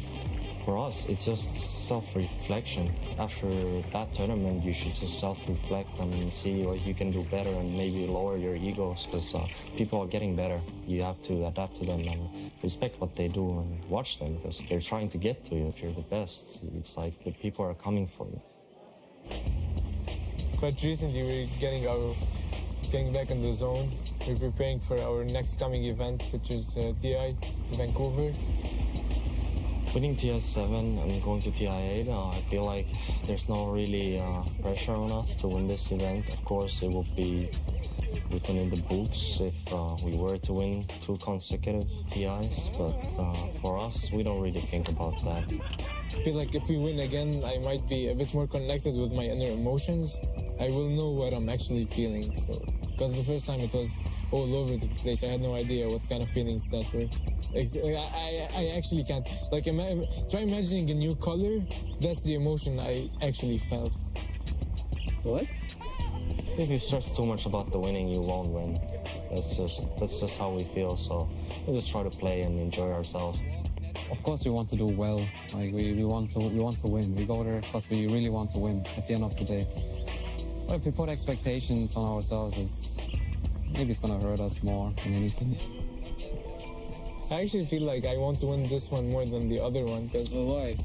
Because it feels like defending our title could be something really cool. I never had any title to defend, so this is the first one.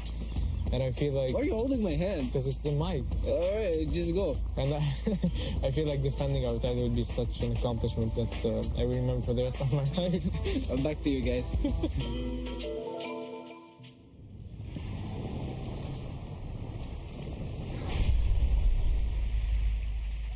Fantastic stuff. What's not to like about them? Defending champions, all-round good guys as well. I think, though, my job is safe for now with that mic control. Someone who is very good with their mic, however, is Mrs. Casey, who is out amongst the fans, I believe. What are you up to right now, Casey? I have met some people for whom this is their very first TI. You guys excited? Yeah. Tell everyone where you're from. We're from Montreal. Montreal? Yeah. And what do you think so far? Really nice. It's a really great experience, and I really like this first game with the double deny from Abaddon. It was epic. I understand, though, that you're all rooting for different teams. Is this going to break your friendship? Yeah, of course. I appreciate your honesty. All right, you're rooting for who? I'm rooting for Fnatic. OG. I'm for Liquid, yeah. Yeah, OG. EG. Oh, snap. You said you would sing with me. Yeah. You ready? Yeah, of course. And dance? Okay. Yeah! I like it like that. That was way better than I thought it was going to be. See, this is the best part of TI. Even for those of you watching at home, there are so many people who are experiencing it for the first time. So we like your enthusiasm, right, everyone? Come on. Back to you, Paul. All right, thank you very much. Keep up the good work. Keep finding fun people. It's good stuff.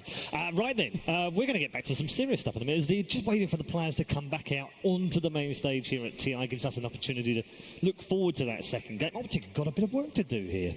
Yeah, I think overall adjustments. Parker actually brought it up to us in the backstage. He's looking and he was like, wow, they didn't really draft your traditional 5 support. Yeah.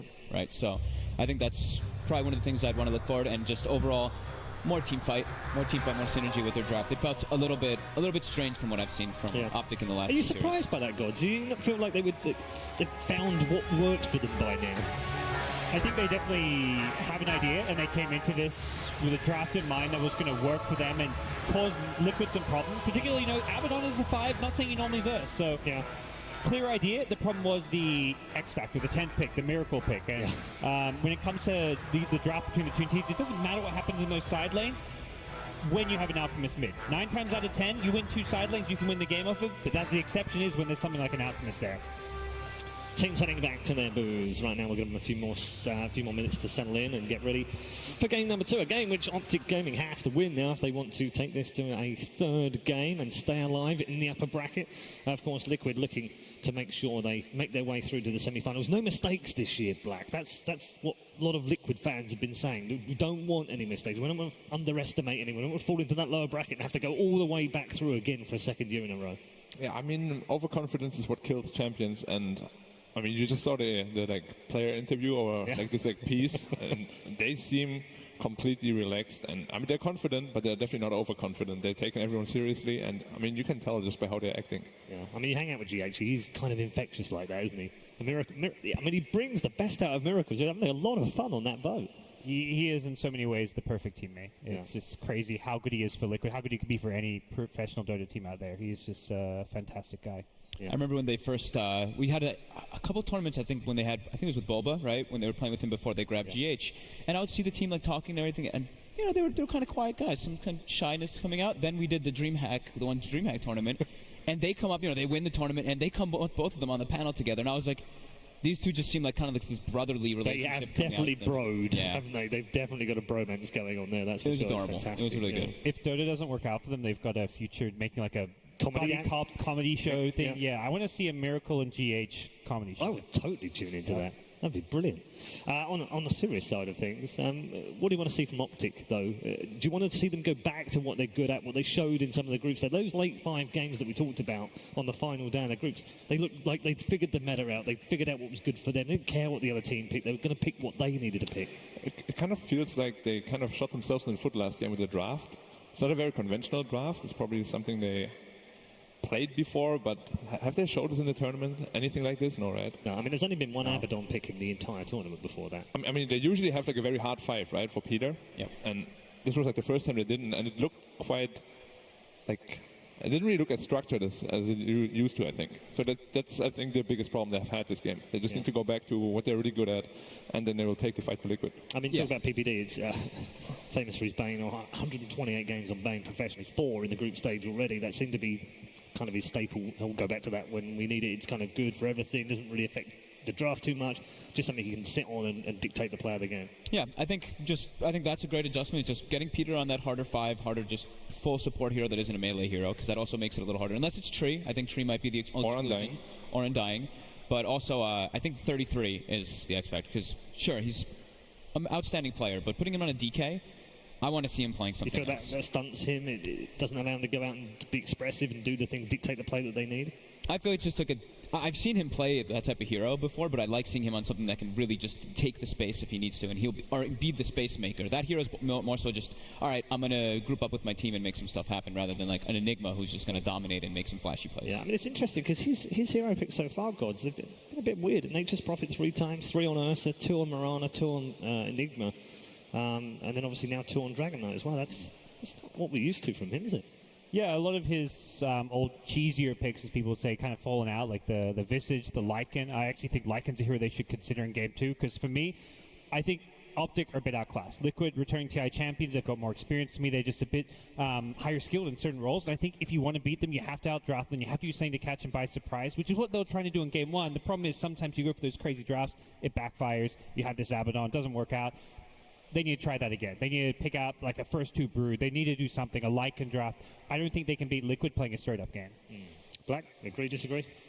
Yeah, I mean, I told you I'm the certified Liquid fanboy, so I don't think Well, you're a certified Liquid fanboy and a certified Lich fanboy. We've already established that today. I always tell you, man, Lich Anti-Mage middle is You had to get the AM in there somehow, didn't you? This was always going to come back to farming, wasn't it? Anytime I hear this man talk about Lich, it's not about Lich. He's like, now, because Anti-Mage got a turn rate buff, you can actually get an extra attack. And I'm like, how does he always just bring it back to Anti-Mage? The legend that is the AM player in the team as well. Gods, what do you want to see in this second draft from Optic?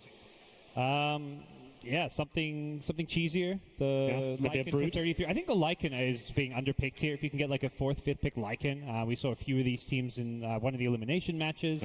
Serenity busted out, so I would love to see something like that.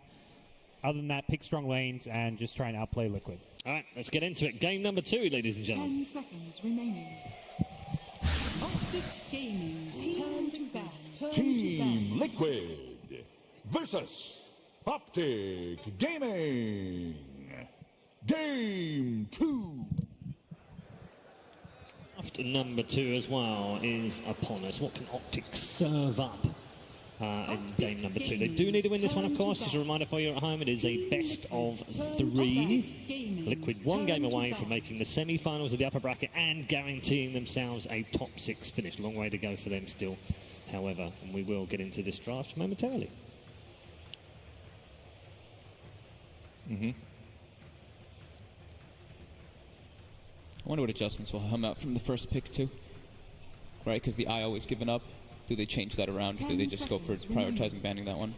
In some ways, I wonder if Liquid's even happy keeping that second pick so they can have the last pick of the draft. It didn't seem like they were two-phased giving Optic first pick. They did ban Ench for the first time in the tournament, but I think that's just them saying, hey, Ench is actually probably one of the most OP heroes in Dota right now.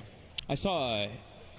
I think this was in like the first 2 days of the group stages, but I remember we were doing Vici Storm and we're like looking at all the games and we're like, Vici Storm, they were second pick every single game that they won. Their first 5 games in a row that they won, they were second pick, and then the first game right away when they lost, they were actually first pick. So I think the second pick really does put a bit of a factor into it. I mean, it suits a team like that, right? Because of the resolution, it's like also like 10th pick monster. Yeah. You have this miracle, this 10th pick monster. If you have these 10th pick monsters in your team, it really makes sense to get the second pick if you're not really scared of anything. Yeah. We spoke about the Venge, obviously, at the very beginning of the day. It is a very popular pick for both teams, and Liquid in particular.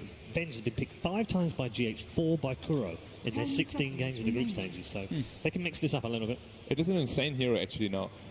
Like, not only can you save your core, you can also amplify his damage output, and whenever your farmed core dies, he actually hits the hero for what, 5 seconds? 6 seconds? It's a long time, and it gives vision too, and it's very, it's super fast, the little illusion that chases you. It's How much damage does it do? 100%?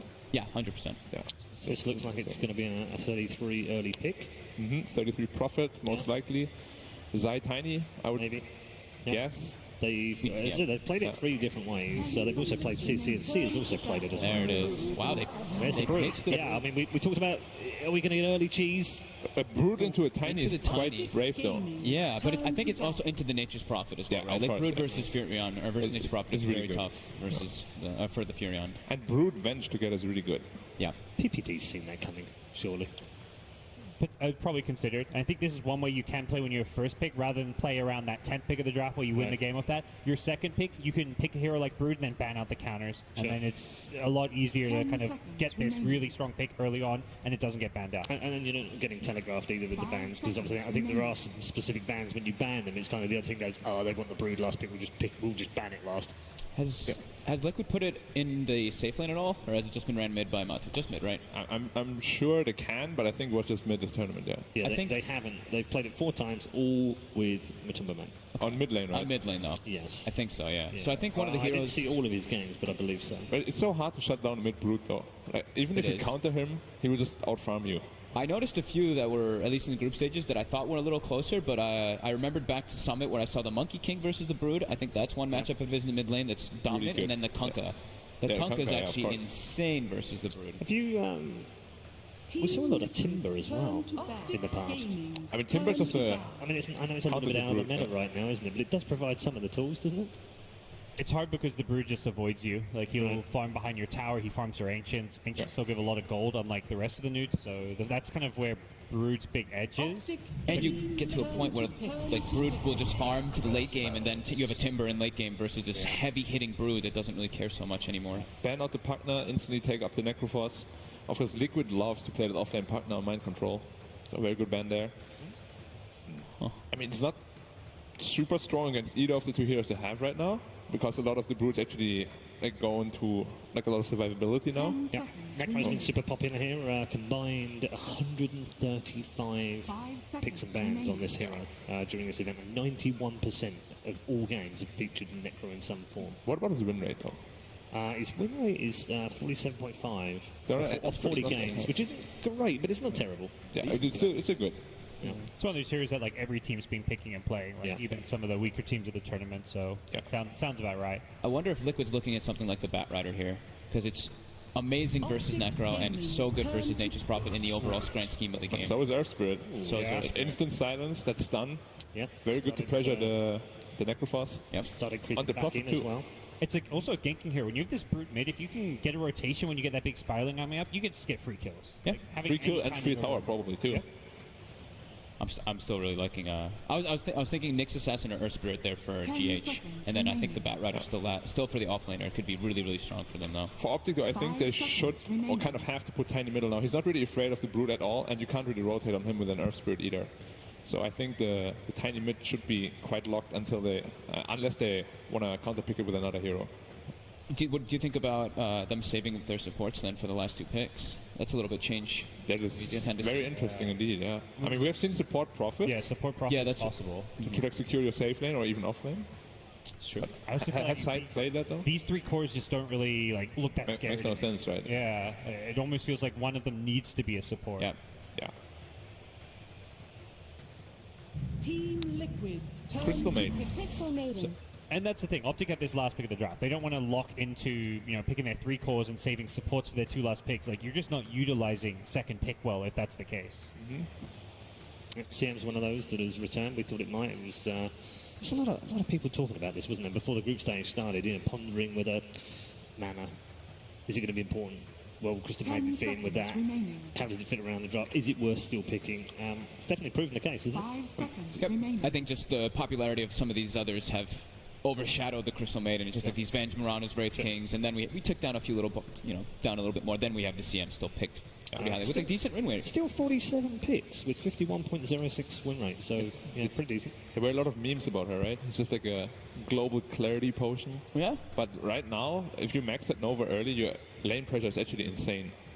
You're the range creep secure, and you're the global clarity. Exactly. Now you're 2 things. Mm-hmm. How much damage is Nova level 1? 100? 130? 130. 130, yeah. Yeah, it matches the mana now because they changed that one back after Summit. Yeah, that is fierce. So they're probably not going to pick Miracle City last because there's honestly no difference whether they pick it 4th or 5th if you're first pick. So what could be a good Miracle hero here? I personally like Invoker if they want to go down that. We may. But it's like a mid brood probably. Yeah. Yeah, I think it's just a brood mid. Yeah. Still Bloodseeker in the pool. That's been picked quite a lot against the Necrophos. Phantom Lancer potentially. Yeah, that's actually been one of the sleeper heroes here. 26 picks and a 61.54% win rate. Because usually he gets picked quite late, and then the game is very good for him. Optic Gaming. They do go for the They go the bat. bat.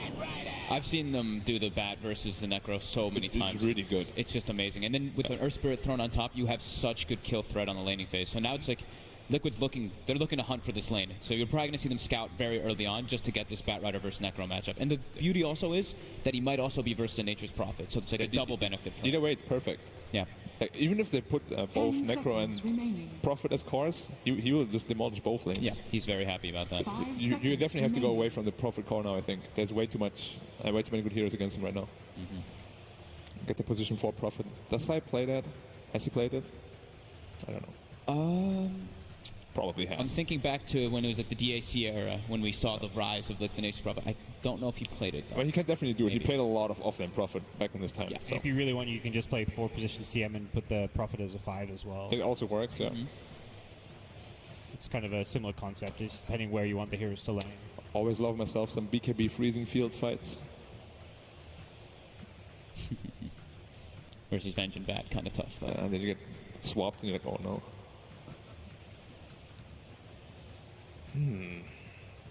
Team Liquid's So Optic thing. Oh, they might carry Ricky.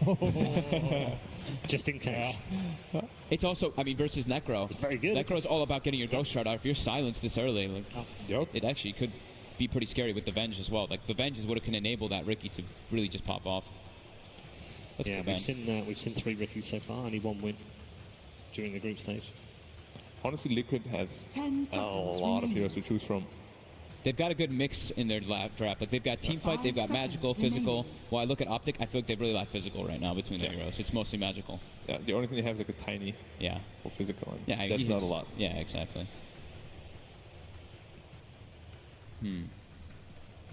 What Liquid be looking for? Their draft is so well rounded already. It is. Probably just a strong laner that doesn't suffer too much from a Prophet tiny dual lane potentially. I was thinking something maybe like I don't want to throw it out, but I was going to say something like a Sven, because Sven is really good. Level 15 talent, you can dispel the Ghost Route as well. Right, what are they looking for? I mean, Ursa. Okay. So we think the Safer. Yeah. And it's a PL. Yeah. Okay. Phantom Lancer. So that's the lane that they want to get the PL versus the Bat Rider. Right. If PL gets farmed, they're going to win this game. Like late game, they have nothing against the PL. Unless they jump him first, which is incredibly difficult to do with All right, boys, it's that time. One more time. 60 seconds of stats. Miracle delivered big time for Liquid in that last game. That 12-minute, 20-second Radiance was in the top 20 all-time in over 1,000 pickups in pro Dota 2 LAN play. In this game, Optic has to control that early game. Necrophos in this tournament, 15-10 record in games that end before 40 minutes, only 5-12 in games that go late. But there are 2 sides to every story, and that Matumbaman Brood is going to be the problem throughout. He is 7-1 on that hero in TI LAN play. Nobody else has more than 3 wins. Guys, the backs are against the wall for the North American team in the upper bracket.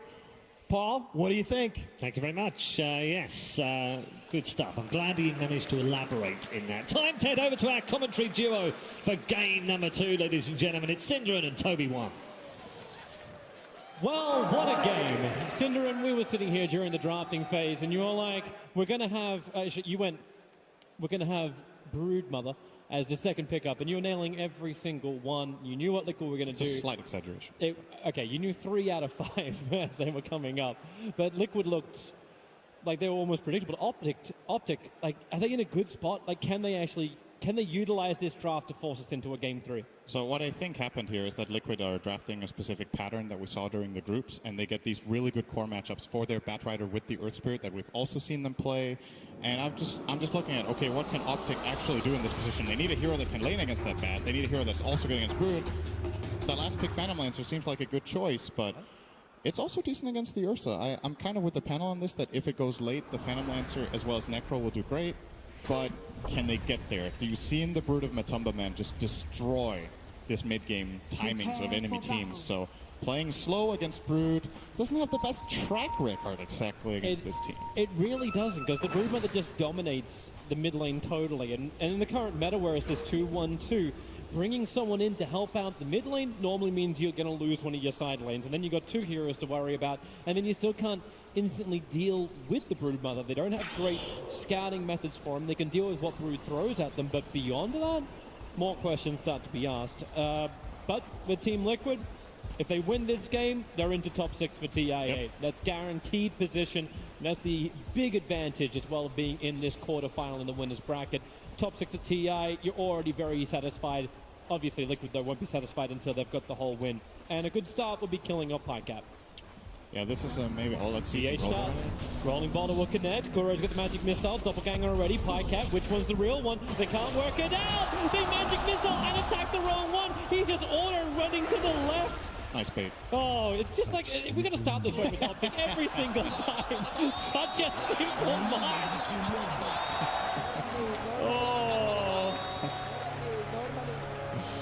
That's cool. Yeah, I was gonna make a final comment on it. We don't really get to see it just yet, but this Ursa versus Phantom Lancer matchup is one we've seen a couple of times during the groups, I would say.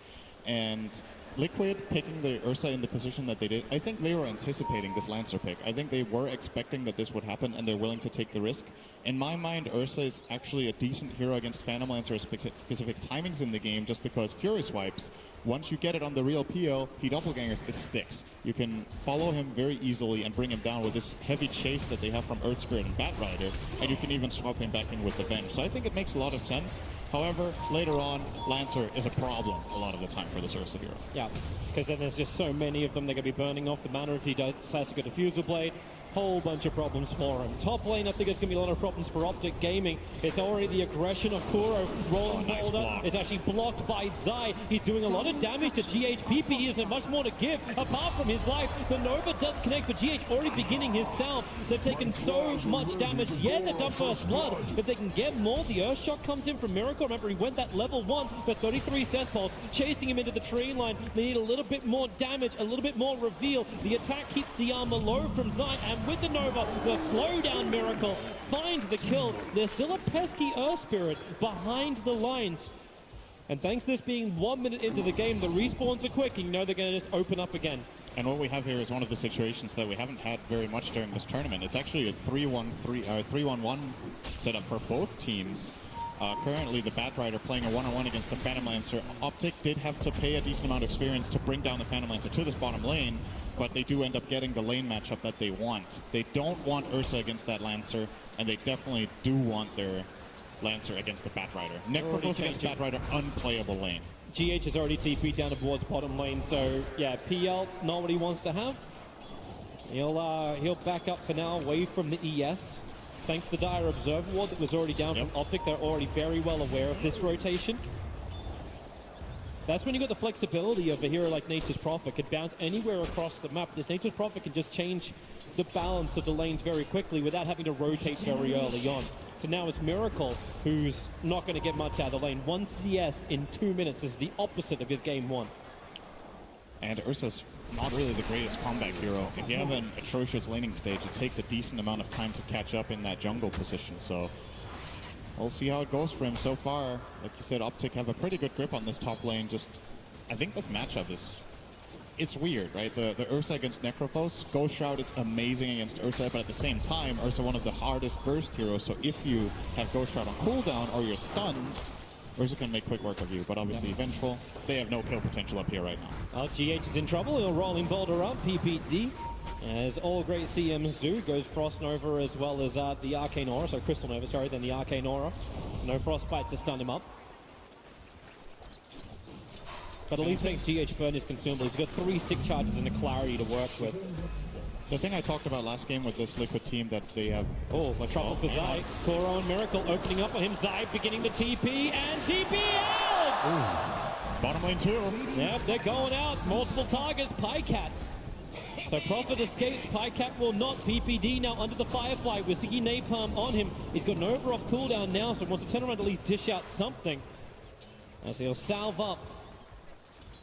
This is going to be one of those games that you see where if you have this view on Liquid that, oh, they just set up Miracle for the perfect game and he carries every game, that's not how this team necessarily works in their games. This time around, they have way more emphasis on getting Matumba Man on his Broodmother off to a good start, and Mind Control will be doing a lot of work. Bottom lane again, Firefly's up. They really just want to keep going every time the fire's there. Great kick from GH, buying more time. PPD with a 3 sticky napalm charges on him, but Pycat, maybe he can get a revenge, and he will onto Mind Control.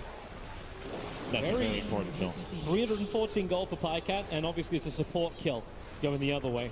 Yep. A lot of experience too. Mind Control in this situation was level 4. So Pycat is kind of evening out the lane now as far as experience goes. On the gold, still a slight disadvantage, but he has a wave in his tower, so it's going to even out. Just this one exchange doing a lot for Optic in that bottom lane. We haven't even really looked. Okay, we can look towards top lane as this is just a simple initiation go throughout as well as the bump, but that's why you've got that Earth Shock, slow down 33. One more fist pump would do it, but 33, the movement speed with the dead pulse. Miracle's real low, but he has the damage required to get the kill. Zai doesn't have the vision, so Miracle can just south back up again. While that was happening on bottom lane, there was another kill onto PPD. Mind Control and GH copying a lot of damage, but they're there for the 5-minute bounty runes. Crystal Maiden is a very slow hero. 277 move speed. PPD is nowhere near getting boots. So this Bat Rider Earth Spirit, just hyper aggression, is difficult for the Crystal Maiden to deal with. Is this 4 runes? It's 4 bounty runes. Oh, that's bad news for Optic. This is some really good money in for Team Liquid, and it's actually repaired a little bit of the damage of the network between CCNC and Matumbaman. Because CCNC's been having a really great mid lane. Yeah, the CS looks a little bit better for the Broodmother, but CCNC's got majority of these as lane creeps, as well as a couple of extra spiders. We've seen Matumbaman play this lane, I think, twice before this tournament, however, and if he plays against this Tiny, he's willing to lose a little bit. That's how the lane goes. He's just farming jungle and getting the job done later. A rolling boulder going in under the bottom lane. Pycat was able to doppelganger dodge it, so Mind Control and GH will not get the initiation they want. And Optic's been really posturing on the top, looking to bring down Miracle. He's got 9 stick charges available. But it was Zai looking for the range harassment onto him to at least put him in some level of peril that Necro can make the most of. Something else we should probably be a little bit more scared of too is when that scythe is up for Necro. PPD as well. Great trap on bottom. They came in with a Sprout. Firefly from Mind Control had to be used to try to body block it up with the Treant. Won't happen. Pycat jumps in deeper. He's still got a Lance as well as Doppelganger available. Lost vision for half a second. So Mind Control does return back to his tier 1 tower. That is a rotation from Optic that they gain nothing out of, really. Like, and it puts Necro in this awkward position where he has to play a bit safer now. He can actually die up here now that Liquid know. Oh, they found Peter. PPD. Poor old Peter. Well, this is a chance for the Malcolm Ward, especially when GH can land that 3-man kick. Mind Control has the fire right on top of him. They're going to kill up GH in return, but he actually gets the silence off. Doppelganger out. Mind Control had to slow him down. Zai already had 3 sticky napalm charges on him. PPD will arrive. He's got Frostbite available, but he just can't close the distance. Pycat needs to slow down Mind Control with the lance to then bring PPD closer, but even then it's 276 versus 277 movement speed. Now you got Nova, but Mind Control's got the distance and the 1 charges to survive. And GH brings in the Tranquils and refills the bottle. So it looked like, okay, at least they got some good pressure out. Nope, PPD's not going to be expecting this. Rolling boulder back in again. PPD was at least able to dodge the rolling boulder in, but it's just going from bad to worse for him. He's 0 now for 5. Again, being the majority of Liquid's kills. It's a really, really hard game for Maiden, to be fair, in this early game when you get this laning. Phantom Lancer is good against Bat Rider, but this exchange of just the supports being in the lane, Maiden is food for this dual lane. Zai looking to try and engage. 33 is really close to level 6, but he's too far off. He needs more creeps to die. So now the attack comes in from Miracle. Ghost Shroud's still available, but he's already burned his stick charges and doesn't have Dead Pulse up just yet. So Kuro keeps the vision up as, Miracle wants to salve and get back into the fight, but level 6 is there, but there's no mana for the Reaper's side. Prophet has to come back in again. Miracle just can't try and getting away away from these treants, but then the stun is there from Kuro. Zai's arriving. Sprout, can he actually lock up Kuro? The distance decides is up, and Kuro won't die to this. Maybe the last attack, it is there from 33. The regeneration gets to arrive. That's why he pops up the Ghost Rush. And Miracle losing armor, but that burst damage, almost bringing down Zai, but it's a big kill for 33. Two of them, in fact. Such a close game. Made Nora. That's that global clarity. It actually made the difference. 33 got his Reaper in time.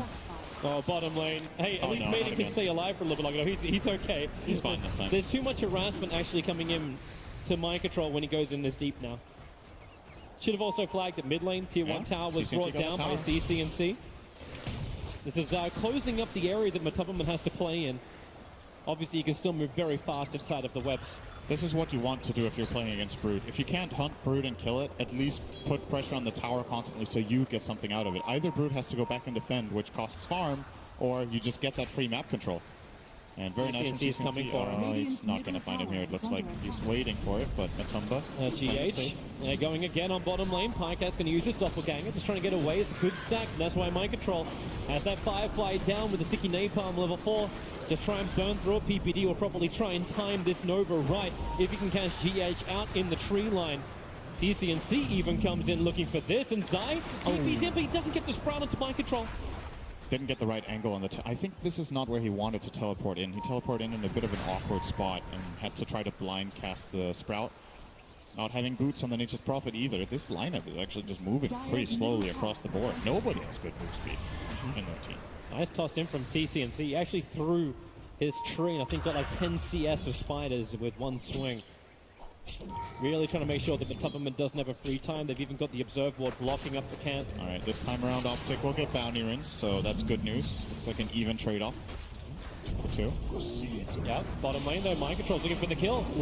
She have Lasso up and running. PL needs to be able to doppelganger away. Rolling Boulder. They kept the control going so long, and PPD, mercy, mercy, mercy.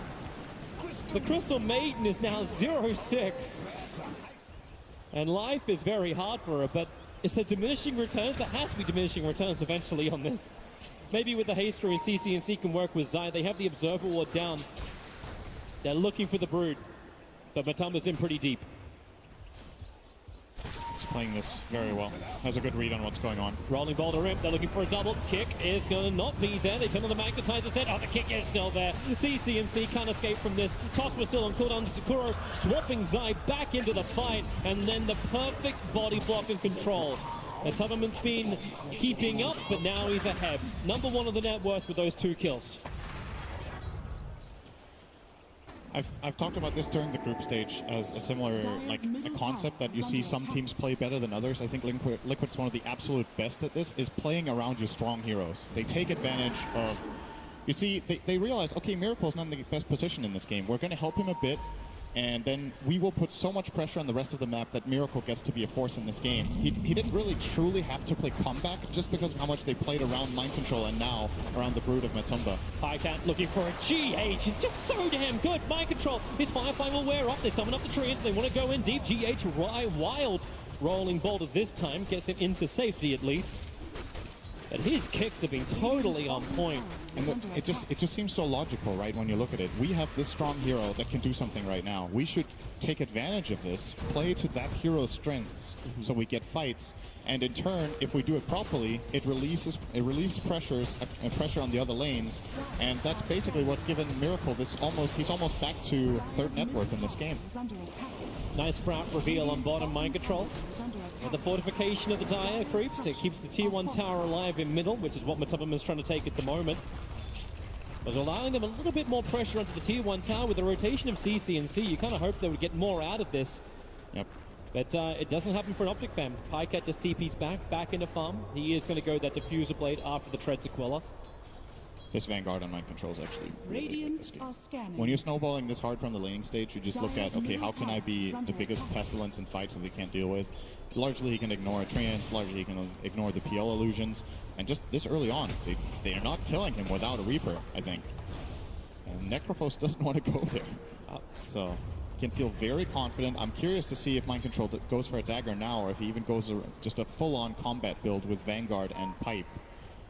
And just runs into them and fights. And it's like, try to kill me. I have a swap behind me. He can get the Blink Dagger later if they really require it. That's what will allow him to at least catch up to Zai.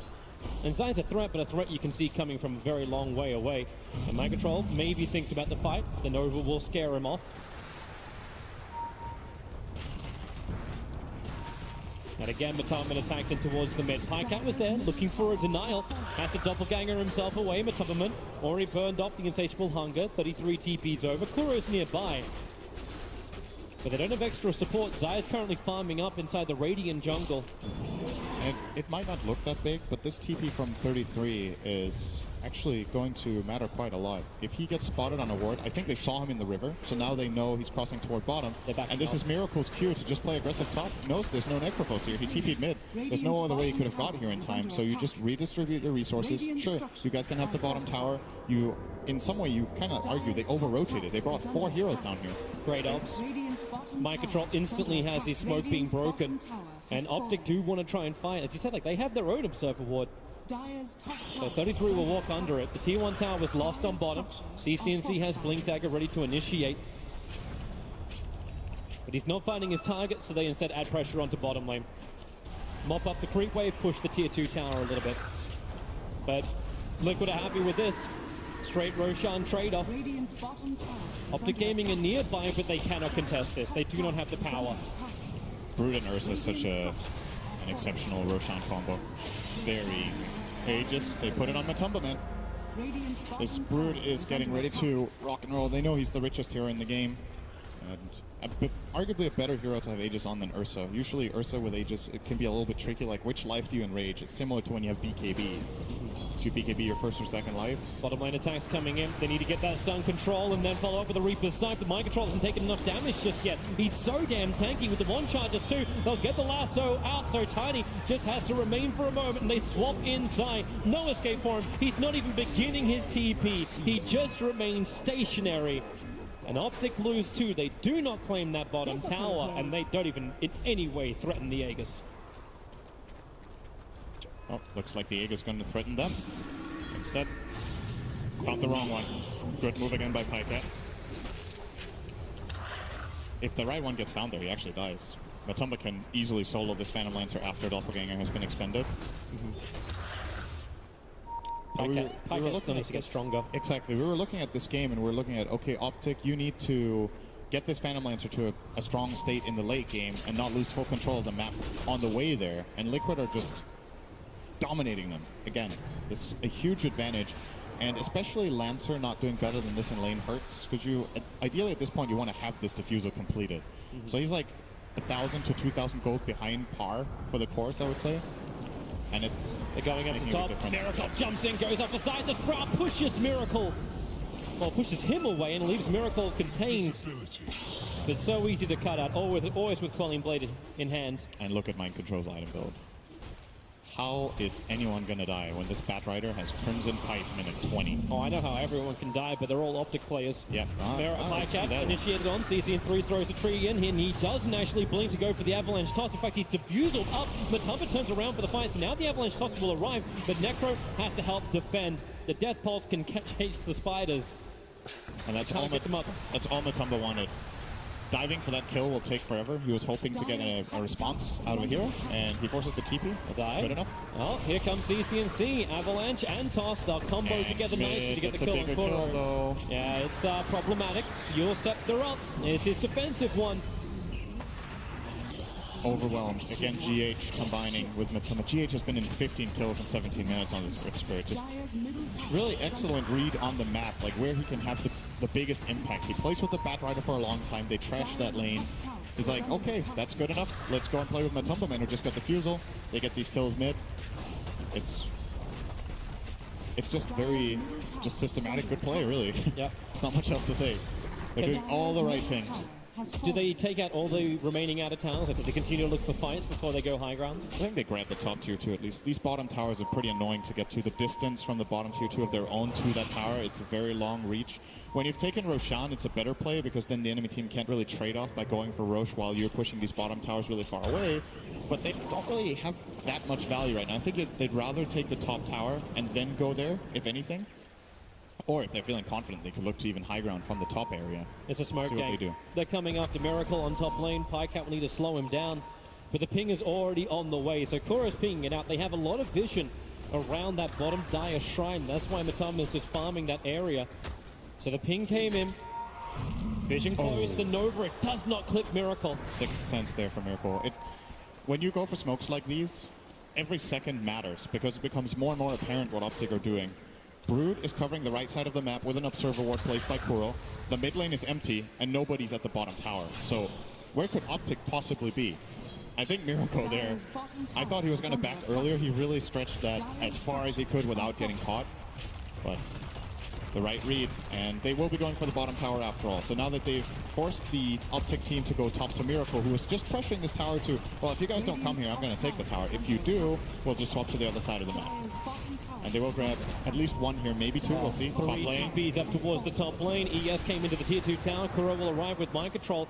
No blink dagger available, so lands from Pycat. Tries to slow him down, but he doesn't have doppelganger. 33 can't really save him. Prophet's coming in through the rear. They'll lasso and drag Pycat down. Now he's not got doppelganger available. The kick and silence is pretty good from GH, but there's a lot more support arriving in from Optic. GH in the tree line. They'll take anything they can, but CCNC once more. Avalanche and toss onto Miracle, but CCNC interrupted by the magic missile of Kuro. Miracle just has to enrage and TP out, and somehow GH is still running away from Pycat all the way up on the north. 33 can't find his own target. Maybe with the Yor Scepter they can bring down Kuro. Reaper Sight is still available. Finally the kill happens up on the top. Liquid heavily split, but mind control's not done yet. The flame break on a 33. He'll go Shroud and get that regeneration out. Zai finishes up the tower. Mind control still can't get closer. However, maybe when PPD is this slow, they can actually do it. He has to frostbite and run to the side. CCNC's got combination available. PPD will finally drop, and they just want to leave the Reaper Sight on the bottom. They find the kill onto Matamba. A huge kill, down for so long, and a huge amount of money in for 33. Matamba was down here this whole fight. He didn't TP to his team. Just splitting the map, getting the bottom tier 2. Money, money, money. Oh, okay. No money. He stopped to summon trees. Well, it's actually hard to kill this courier because it has a plate mail. That's pretty convenient, right? Doesn't hit very hard when you have a plate mail on it. Well, the Brood's damage bottom, I would say, is worth a death. He took the tier 2 and 1/3 of the tier 3. There might have been a time there for Matamba Man to back out, but what he did force was the rotation from both the PL and the Necro to come down there, and that's what secured Liquid that fight in the end. Had he escaped that without losing his life, it would have been very clean from them, but mistakes do happen. Yep. Yeah, she have a quick look at this fight again up on top. So underneath the tier 1 tower, CCNC already forced to retreat, but they just wanted to force this so hard. You see Miracle casting the Enrage there in anticipation of the Reaper's Scythe, but that makes 33 hesitate for a moment. His blink comes off cooldown, he gets out. Now he used they catch this Venge, but they can't Reaper him, and I don't think he wants to either. Good thing for 33 he didn't actually. He ends up using that bottom to kill that Broodmother. Yeah. Yeah, she kind of wondered like what this fight would have been like if PL didn't go chasing after a support. Have a breather. Why am I so greedy? That's the face of a guy saying, why am I so greedy? He's meant to be the unbridled aggression. Optic are back into their farming. Zai with Wrath of Nature just keeps pushing out the lanes. And this is where Optic can stall things up. The fact that Nature's Prophet, he's finished up a Spirit Vessel. He can keep the side lanes going. They've got great wave clear Optic. So pushing high ground is a very risky thing for Liquid. One person goes down to Reaper's Scythe. They're dead for a very long time. If you want to commit the buyback, sure, but it's Optic who can defend quite comfortably from range. If they hold out long enough, this Phantom Lancer will be pretty scary. So, absolutely, that is... He's catching up on the net worth. He's almost the same as the Earth. And now they go towards the mid, but Kuro has the distance. They didn't have enough information about the position of all the Radiant heroes to commit for that kill, and it's also a low-value kill anyway, so they don't want to risk anything to get this Venge. Liquid again with a good map read. Is Matamba waiting for a fight? He's just sitting on top of this Ancient for the last, like 20, 25 seconds. Puts down an Observer Ward. Zai actually did that on the other side of the trees, so Matamba shouldn't be aware of it. Yep. He's looking for someone to come and farm. He's lurking.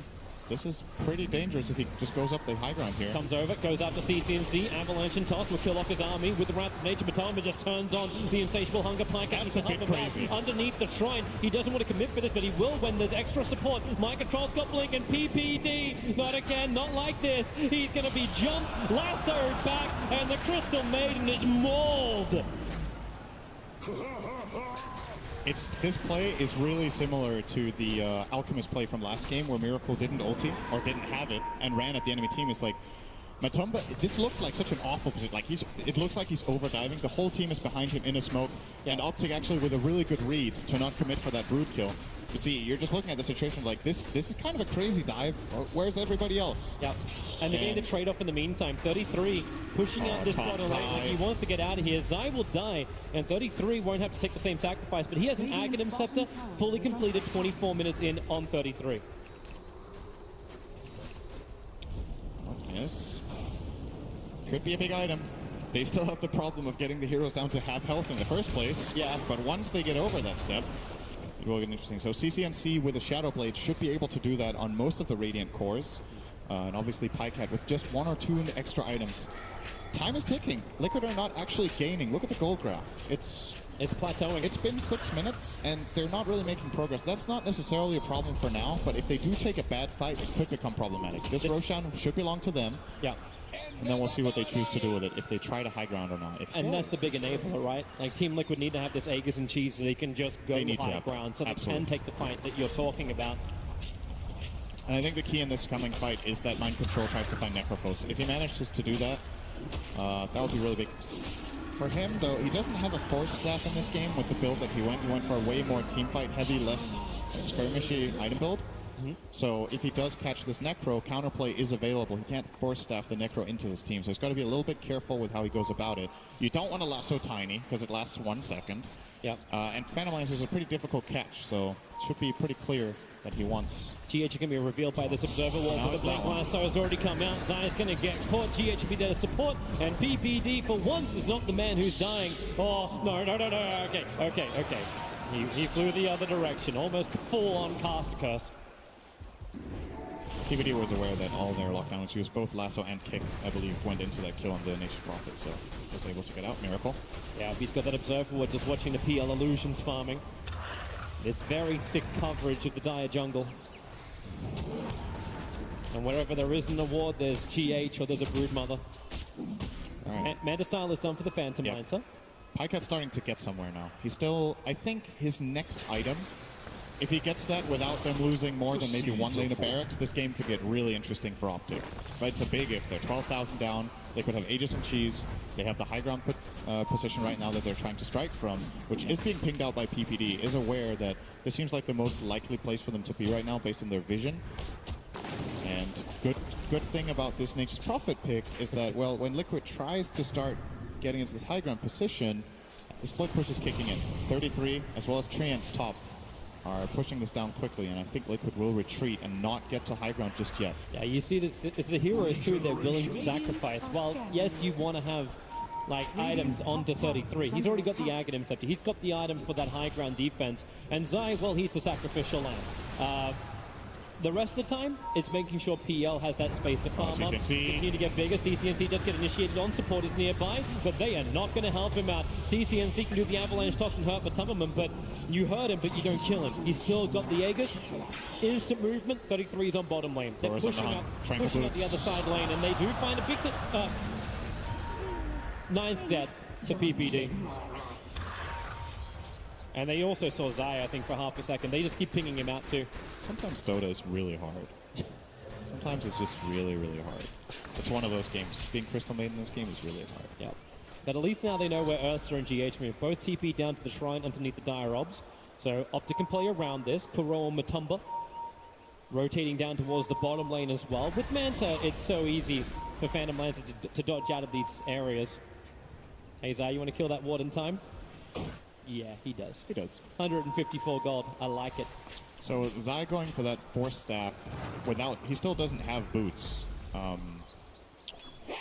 Gets, obviously, some movement speed from the Spirit Vessel. 30 movement speed. So it helps. And he has a movement speed talent. so still moves at a decent 362. And this force staff is crucial for his team. That's how they can try to disengage from a Diffusal Broodmother. It's how they can try to disengage from an Ursa blinking and going for a bash. It will, however, not save them from Lasso. Yeah. And Mind Control with that newly picked up Yules now has 2 disables and skirmishes. The push is coming again up on top lane, but Team Liquid, remember, they've got the Aegis Immortal, they've got the cheese. They want to be reaching the base. Even if it's just to kill off the tier 3 tower, that will open up the shrines for, well, demolishing. So they smoke up, 4 heroes together. And who's going to be the target? Right now, Prophet still has a lot of momentum on top lane. CC and C's farming in the jungle. Getting very close towards that Shadow Blade, but they need to hold their buyback money too. Tiny and Necro both have buyback available. And here's Matumberman testing the defenses, putting the toe in the Optic Lake. And how cold's it going to be? PPD. Oh, that's cold. That's real cold. PPD just gets exploded again. 43 seconds down. Blink Lasso. Big target. They caught out 33. There needs to be some kind of save. See where is the extra help? The swap back. They just keep going one by one. Luckily, there's a lot more Pycat where that came from. Chasing up the Kuro. Burning up the mana. Pycat now has to use the Mana Cell, but he's waited. So then the Diffuser Blade follow-up is up. Pycat does not have buyback available. Necro is used here. Miracle has burned the BKB. Now, you may have taken the top tier 2 tower and Zai's been reaching the tier 3 tower on top, but you are losing your mid if you're Optic. Top tower is under And who wants to come back to defend this? Zai's already beginning his TP out, and it's Mind Control who's sent back for defense. They don't care. Miracle and Matumba will be happy to continue this fight. That was the one lasso they needed. The exact target at the exact time. Mind Control just waited for it patiently. When's Necro coming in? Send him up, bring him back down again. Remember, there's still the Aegis Immortal on Matumba, but Avalanche, can he toss him back in? No! The silence is up, and CC&C, the triple kick! GH! God! So good! Triple kill for Miracle! They're gonna look for the Ultra! This will be a dive back on 33! Wait for the inevitable! Matumba's just a beast! Miracle will take the Ultra kill, and that really is probably the game. They're in fact doing it. GG Cole, it's gonna come out in just a bit as the GG pushes up. Pycat is the sole defender for Optic Gaming, and there is no way he can hold back the Horde. Liquid just looks so good, man. They're making all these super good decisions with which heroes they put where, how they play their lanes, how they move around, spell casting, everything's on point. They look in really good shape, honestly. Yeah. That's GG. That's it. Team Liquid have done it. To half an hour for game 2. But it belongs to them, and so does top 6. They have the defending champions, and they are playing champion-level Dota. They made it look easy this game, I gotta say. This time, they didn't have this super big Alchemist time bomb that you had just had ticking. This game was more about just crisp execution. Like I said, movement, laning. They just itemization. They're ticking I feel box like I watched this game and I couldn't really put a finger on what they did. Like everything was super clean. Actually, no, there was one. GH missed a kick. Critical. Once. But then he missed a silence. Yeah, but then he got like 3-4 man kicks as well every single time. GH missed all across the map, and that's going to feel good for Team Liquid. A terrific start to their TI8 campaign here in the playoffs. They're able to get the victory in the quarterfinals. Now they're top 6 at TI8.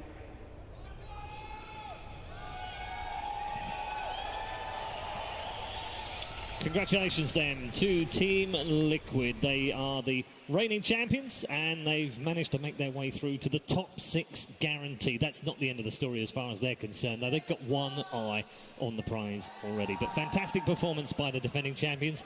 And commiserations to Optic, but they are not out of the tournament. They do drop down for a second chance in the lower bracket. Back with our panel members. Gods, what did you make of the performance overall, the best of 3? Liquid's just too good at Dota, really. Do we need to ban them? It's just insane how talented they are as a team. Some of the plays they're making where like GH is rolling into a preemptive swap. Individually, they're just, I think they outmatch Optic in almost every role. And that's with Optic having some amazing players like Zai, PPD. And everyone on that team you could say is one of the world-class players, but Liquid just has them beat. Yeah. GH is a bit of a god. Did make one mistake in there, Mr. Kick. Terrible. Terrible. Disgraceful. Yeah, I mean, that was that bottom lane was quite a thrashing.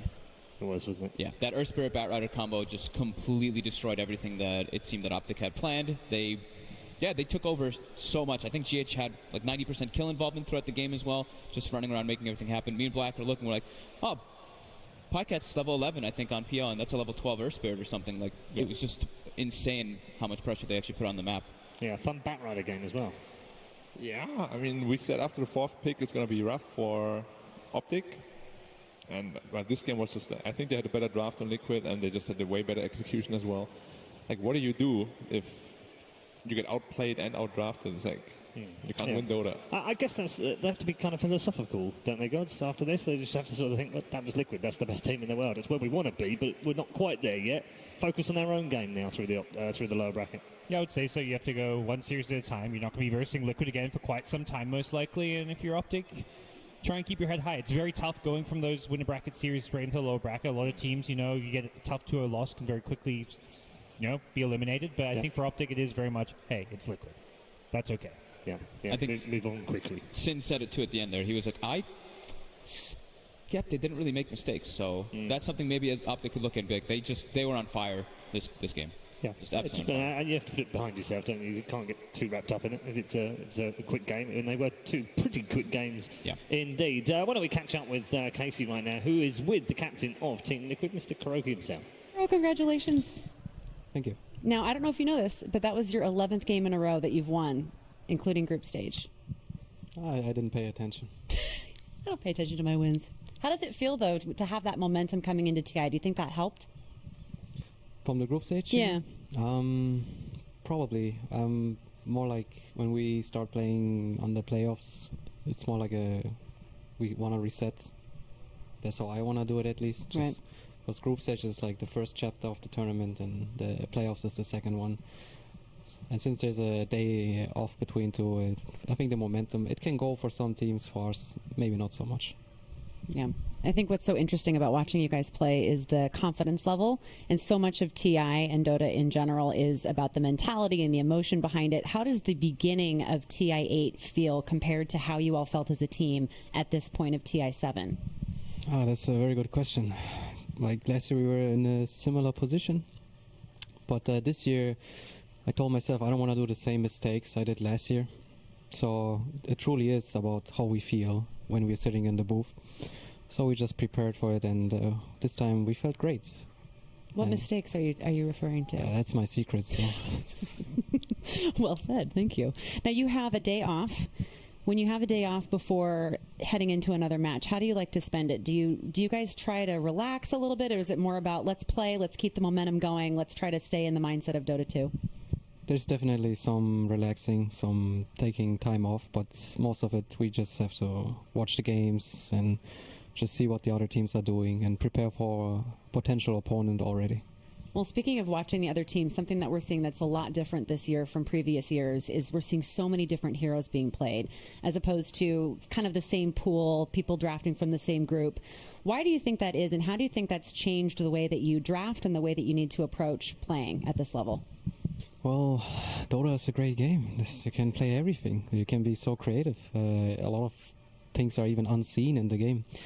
I think this year teams are more respectful, I would say, of other strategies. Usually it's like teams have their own things going on, but this year it feels like every team is just taking strats shamelessly from every single team and just absorbing all their information.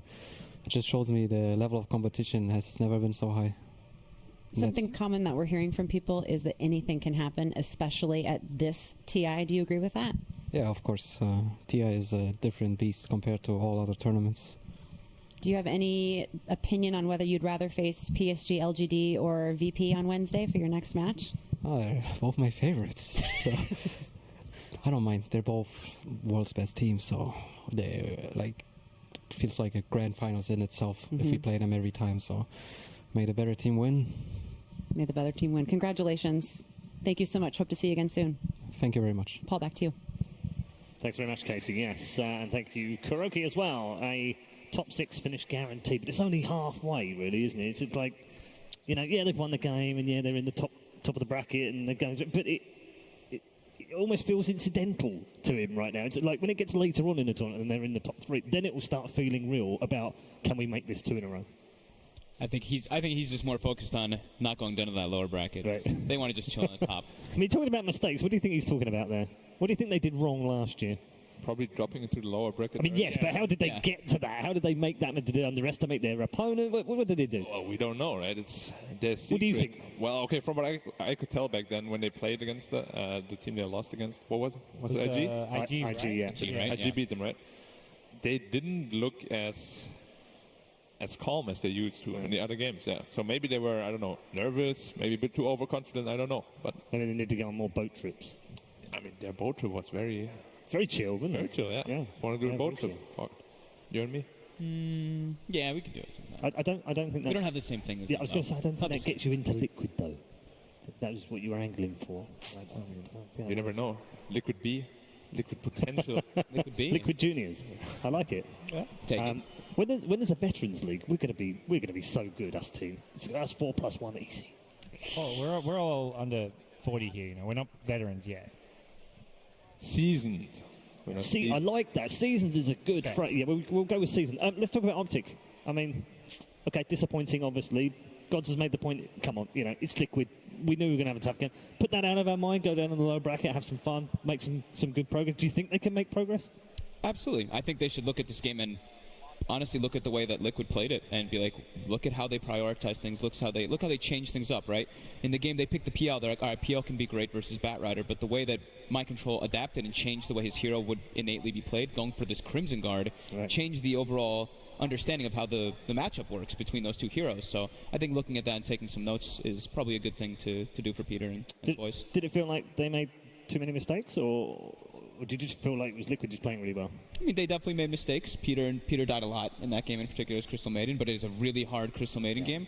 I think it was Liquid playing really, really good, but I think some slighter mistakes. I think it was more just Liquid dominating. Okay. Black, final thoughts on that? I mean, this is Dota, right? Like Liquid just forced a lot of mistakes upon Optic, I think. It's not more like they didn't really want to make those mistakes. It was just Liquid, they just ran them over, and if you get run over, you make all these decisions you usually wouldn't make, and yeah, I think most of the credit goes to Liquid there. And we talked about the draft matchup beforehand between the two captains, the mentality of it all. Obviously, Kuro's come out on top in that respect as well. But do you feel like it was actually quite a mental draft, or do you feel like it played out just the way it should have done? I think, particularly with Game 1, Peter tried to be a bit too next level, tried to maybe outthink Kuro, and Kuro just, stuck to the basics of drafting, used the top pick really well. Game 2, covered all their bases, second pick Brood, they had a draft that had magic, physical damage, could push, could team fight, could do everything. So it was pretty standard, nothing crazy as far as Kuro's drafting went, and PPD just, he tried to do too much. All right, well, let's find out if he actually did do too much, because Machine is with PPD right now. For you. Either way, I do have PPD here, and I have that horrible job of talking to someone who has slipped now to the lower. I understand this game from your perspective a little more. You've gone to what most would consider one of, if not the strongest tournament. What's your take on it? I think that's a pretty accurate description of what we saw out there. I think that the better team just won today, and I don't know what to say. We're probably in a closer position to where we belong than they do. So you're kind of managing your expectations coming into that game. I don't really. What do you mean manage my expect to lose? Is that what you're saying? No. I'm trying to understand as in what was your mindset when you kind of conceded that loss? Are you feeling like, you could have done better? Did you have higher expectations of yourself? We barely squeezed into the upper bracket, and then we were selected by the top seed of Group A. So realistically, coming into that match, we're pretty big underdogs. I don't really think many people expected us to win, and I think we definitely saw who was the better team out there. So we'll see how far we can make it in the lower bracket, but just happy to be here, man. And speaking of lower bracket, last question. Fnatic and Serenity are going to be battling it out. Who do you think is going to be taking that one? Who would you rather face? I think Fnatic is the better team. I think that watching the early group stages, I think that they were I was worried they were going to win TI. And then Abed died twice with Huskar against Mineski, and then the team lost every single game after that. So hopefully they're still spiraling out of control. Okay. So expecting to see Fnatic and hoping they're still in their diving ways. Expecting to see Fnatic, hoping to see Serenity, because I am the China Slayer after all. And on that bombshell, we'll leave it. PPD, we'll be seeing you a little later on. Back to you guys in the studio. Yes, thank you very much, Machine, and thanks PPD as well. The normally very calm and logical, methodical PPD. Just very matter of fact, well, you know, they were the better team and they came from the upper bracket, they selected us, and well, that's what we expected. I liked how he jabbed at Alex a little bit. Yeah, he did. What do you mean? It's going to have a bit. Is that what you're saying? He said, what do you mean? You think we expect to lose? But we kind of did. Yeah, no, I mean, straightforward, right? It's exactly what you'd expect from Peter. Yeah. But a quick question: does Optic have a coach? They don't, right? Because Heen, I know that Heen does a lot of work for Liquid as well when it comes to draft. I don't think they do. I don't believe they do. I don't think. I think they're one of the few that don't here. But yeah, it's an interesting point nevertheless. We're going to move on, gents, because our next match is just around the corner. We've got a very big game between the next two teams. These next two teams, we have PSG, LGD going head-to-head with Virtus Pro. These two teams, if you're not familiar with the whole series and you're just joining us at International, welcome along, by the way. We're very happy to have you with us. But we'll fill you in on what has been an incredible 9 months of the Dota Professional Circuit season. These two teams have finished second and third and been absolutely fantastic all season long. Between them, they've won 7 of the majors. That's insane, right? How have they done? Well, 7 of the entire season, I should say, minors and majors. 21 tournaments, and they've cleaned up these two between them. It's incredible. Especially because they started picking it up toward the end. LGD, the last 4, they won 2 of the last 3, maybe 3 of the last 4. I can't remember now. It's been so many, but fantastic end to the season, and then finished third, obviously, at the Super Major as well. Just behind Virtus Pro. The interesting thing for me is that's the only time Virtus Pro have beaten LGD all season long. Was the very last time they met at the Super Major. So they're going to find this hard. This isn't a straightforward. People look at this Virtus Pro, they're so good, they're just going to blow them away. That's not going to be the case, is it? Yeah, VP for the longest time were looking like the best team in the world, over Liquid even, throughout the DPC. They, by far, top DPC points leader. They were just winning major after major. They were doing it seemingly without trying half the time. They were playing with stand-ins and winning minors. Like, these guys were just unbeatable, and then LGD, they came along. Post-roster shuffle, they were like, hey, guys, it's no longer just about VP, Liquid, we're here too. Yeah, I mean, when you look back at their season, second at the PGO Open Bucharest, which was all the way back last October, then they had a 9th, 10th, an 8th, a 9th, 8th, 9th, then another second at Starlight, and then a 9th, 12th. You'd look at that in isolation and think, God, these guys, they're awful. They're up, they're down, we don't know what they're going to do at each. And then they hit their stride. First at Epicenter, first at MDL, and then third at the Dota 2 Super. Very strong finish from them. And they got, second at DAC, too, right before that, I believe. Yeah, they did, yeah. So that was, it was a remarkable run for them. And, I mean, for me, I'm personally looking forward to Somnus versus No One, just to jump into that one. Oh, yeah. That's going to be fun. We have a lot of fun coming up for this match. Yeah, lots and lots of those kind of battles, I guess, all across the field. In fact, you know, lots of great 4s, 2 great 4s in these two teams as well. The offlane looks fun. So much to talk about between these two teams. Gods, what did you make of Virtus Pro's season? Obviously, they finished top. They won 4 majors and won 5 tournaments overall. As you said before, they kind of looked like they weren't trying sometimes, and they still seem to be winning. I likened it to being a lion playing with its food. That seems to be what it was like sometimes with them in finals. It felt that way. They've always been this incredibly confident, cocky team at times. They play with stand-ins. They'll mess around a bit. They'll dive your base and just get overconfident, but they win doing it. So their season's been amazing. They've won majors at the start of the season. At the end, they're probably one of the few teams that kind of have had that consistency where they were dominant at all stages throughout. It wasn't like a LGD where it's all just last 3 or 4 months. And the crazy thing is, you know, they're versing LG in the first round. We've got the top 3 teams in the DPC all in the same half of the bracket. Yeah. So some of them are ending in the lower bracket. There's going to be some very sad loser bracket teams who suddenly have a LGD or a VP dropping down. It's a good point, isn't it? I mean, Black, you want to win I know best of ones are horrible if you're a team. We love them because obviously it's exciting, but horrible for the teams. But then to look forward, they've got one of these two teams to look forward to playing in the next round. At least that's a best of 3, so they can lose twice. I don't know if that's any better. It's a little bit. I've earned a little bit more money. I've got a bit further. When you look back at their results over the season, they've never finished lower than 5th, 6th, Fold, in all 12 tournaments that they played in through the season. That was their 2 lowest positions. It was only twice. Outside of that, they finished in the top 4 in every single tournament they played in. Sounds appropriate to me. After we saw them pick up Roger and fix the little things that they thought were their problems, they were that beast. That solid beast that in any tournament, we would look right off the bat, we'd be like, oh, VP's setting the meta again. Yep. You still remember that interview where No One was like, we need Liquid. Liquid is like our biggest challenge. We really want to play Liquid. And then I think the first time they played them was it a Super Major then? They played them before that. They did? Yeah. But he keeps saying that like they're the biggest challenge. They always enjoy playing against them. It brings out the best in both teams. And Yeah, I'm definitely looking forward to the chat wheel. It's going to be like a attack during the game as well. The hero chat wheel. Oh, the hero chat wheel is so good. It's so good. Indeed. Okay, we're going to bring out our two teams. First up, ladies and gentlemen, please make some noise for LGD.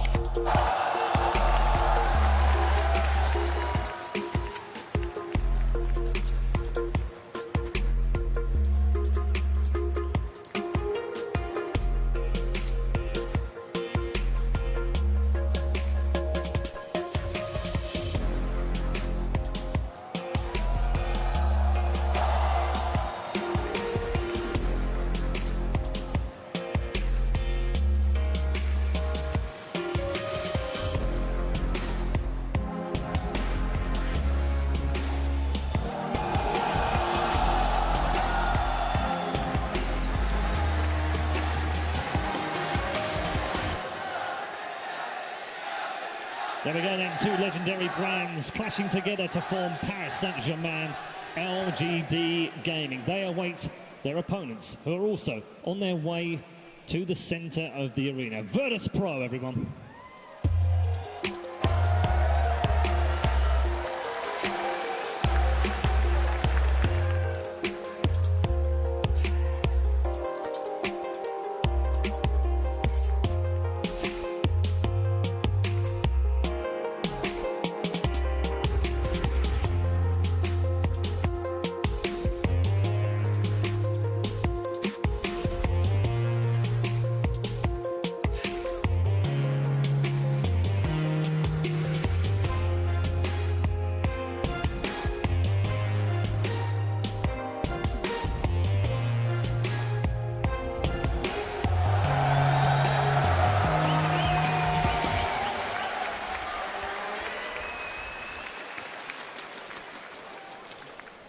Virtus Pro on their way out and heading into their booth in what we would usually say is the familiar white, black and orange, only they've changed their colours, of course, for this particular time. I can't get used to the green and the purple just yet, but it does seem to suit the theme that we have here, which is a green year here at the International, so we'll get used to that. We'll let them settle, and obviously we'll get towards the draft fairly shortly.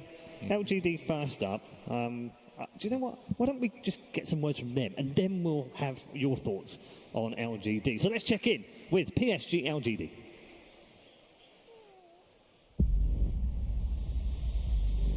其实打 TI 的话，不同感受其实就是在打之前吧。然后如果你去那个地方，你在一些就你开始进入状态，就开始进入比赛状态，其实都一样。你要时刻的就为这个比赛做准备，然后去研究下一个对手。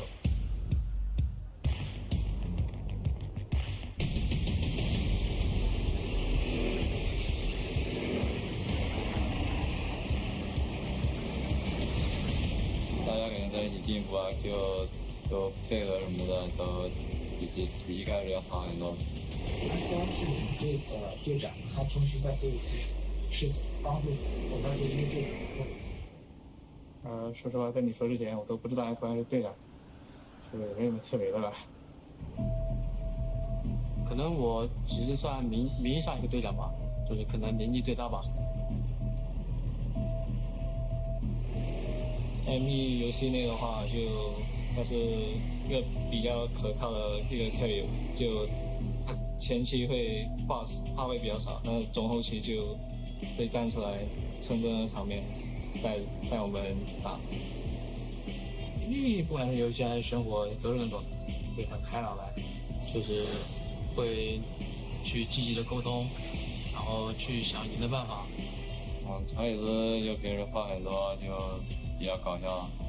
游戏内的话，有很主动的时候，然后也有就是在那混的时候。另外人性格啊，就是很认真吧，就感觉是特别认真那种吧，就很认真，就是那种有点真的感觉吧。X 诺和查理斯来了之后，就整个队伍感觉焕然一新的感觉嘛。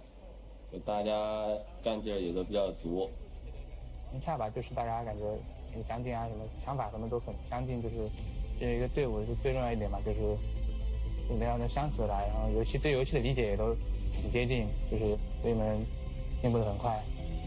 第一次在刚来老干爹的时候就第一个比赛夺冠，就很激动，很兴奋。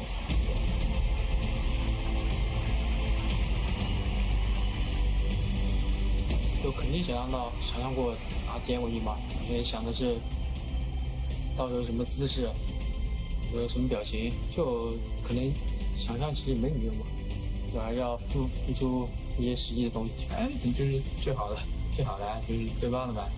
作为决定了肯定是想去的嘛，TI夺冠肯定就是最高荣誉啊。TI 就应该是每个职业选手都很看重的一个比赛吧。他们觉得 Dota 就职业生涯里面赢得 TI 才算是最高的成就嘛。对，我也是这么觉得的。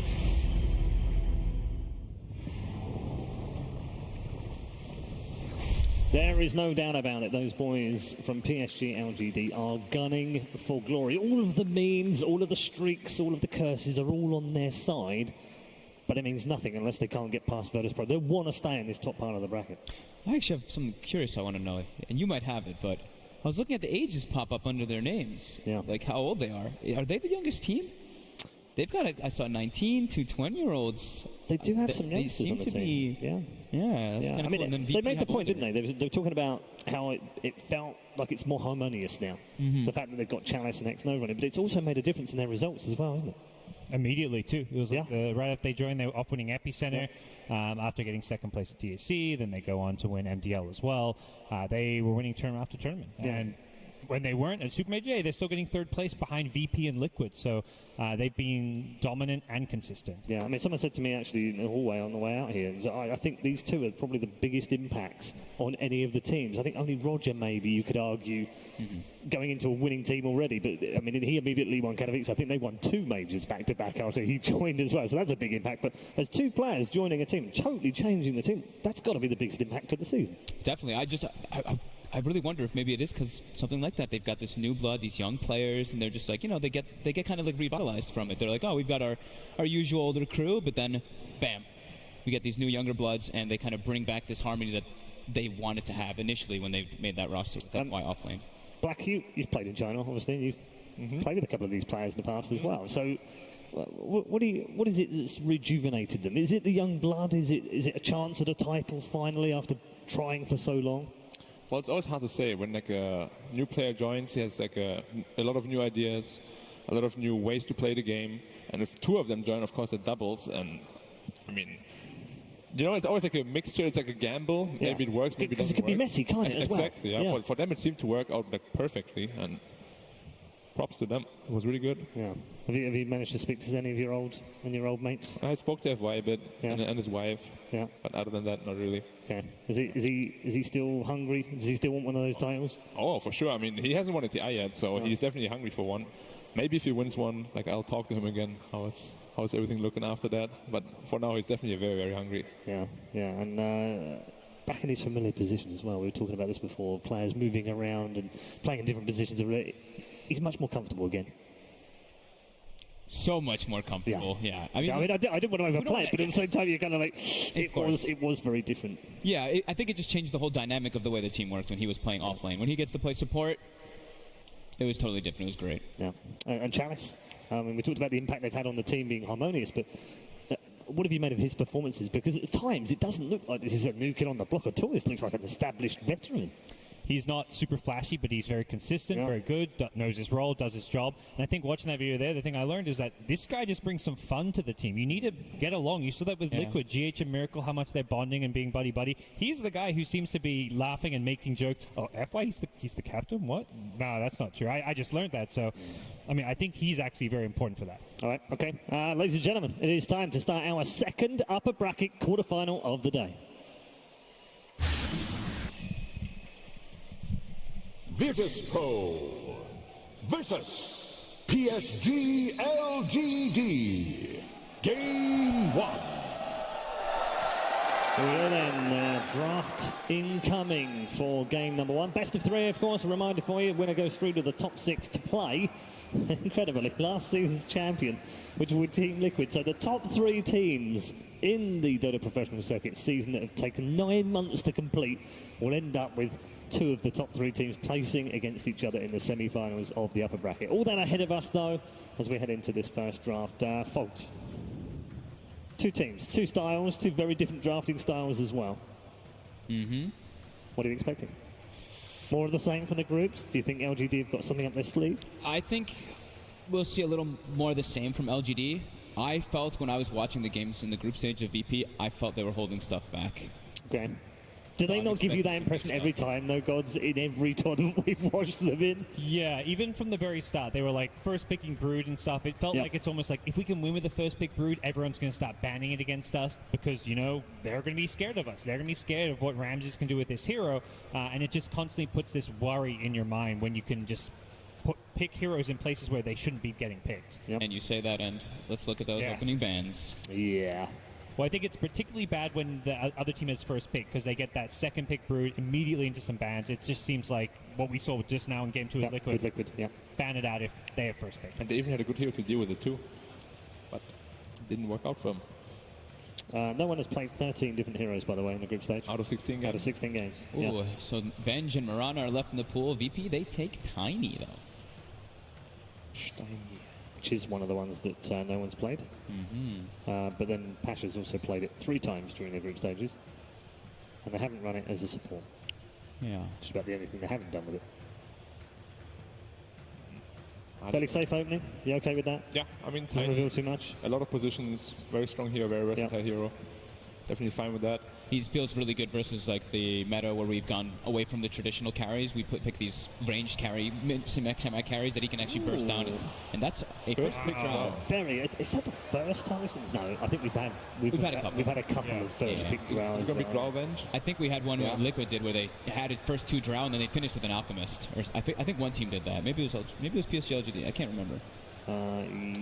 These guys have played draft 3 times during the group stage. Won all 3 games, by the way, and it is the traditional, what has become a legendary combo now of Drow Venge. Yeah, like even 3 years ago, there was a commonly picked combo already. It just amplifies the draw range so much. Yeah. And there's so many cores that you can partner with Drow. You don't care what they ban here. Oh, they banned the Marana, whatever. We'll pick some other Medusa or something instead. There's unlimited partners for this draft. But with these 2 heroes, like literally every hero in the game deals 150 plus damage if you're next to them. Like these 2 are just like a really safe opener. Of course, there's a lot of ways to punish a Draw Ranger, but usually that's where like Somnus' pick comes in to like really dominate that mid lane, and then he makes space for the draw later on. We've talked all season long, Gods, it feels, about Chinese teams not willing to go out there, a Brood, a Meepo, a Huskar.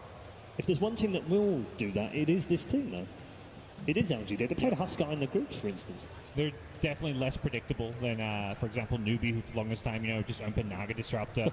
They got a bad rep for that. I think even looking at some of the teams like Vici Gaming and their sister team, VGJ Thunder, the same kind of picks and patterns could be formed in their drafts. LGD, they mix it up a lot more.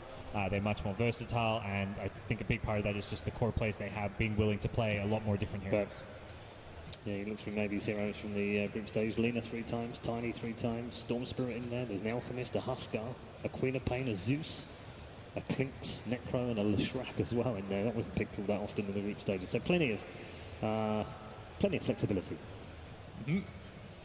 So the Bane, right? So they open with the Bane versus the Drow and Venge. Just strong traditional laner. Of course, a very strong laner. Fable later. It's not like particularly great against either of the 2. Yeah. And usually the heroes that you pair with the Draw Ranger are pretty good against Bane too.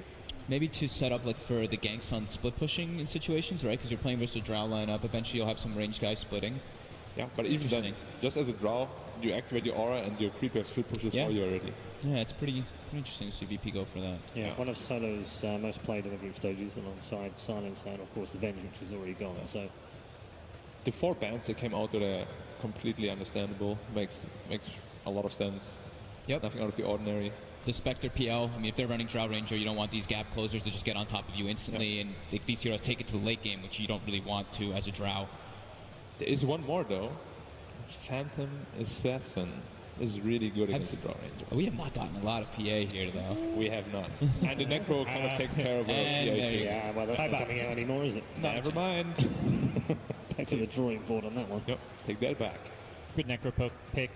Just one of the best laners, and with Drower, it's going to be even better laner. So you can keep going on the PA hype train if you want, but it's been played twice during the group stages. Hasn't won a game. Well, it's better than losing 3 games. Got him. It's got a better win-loss rate than AM in this tournament so far. What's AM? 0-1? 0 as well from 1. Yeah. All right, so they take. So now with the Bane starting makes a little more sense, right? Because now they have the combo. Yeah. It's a Roger Conquer. That's pretty much probably Roger. confirmed. Yeah. I would assume an offline Necro, right? Like Somnus, he plays his kind of heroes, but I don't think he's like the Necro guy.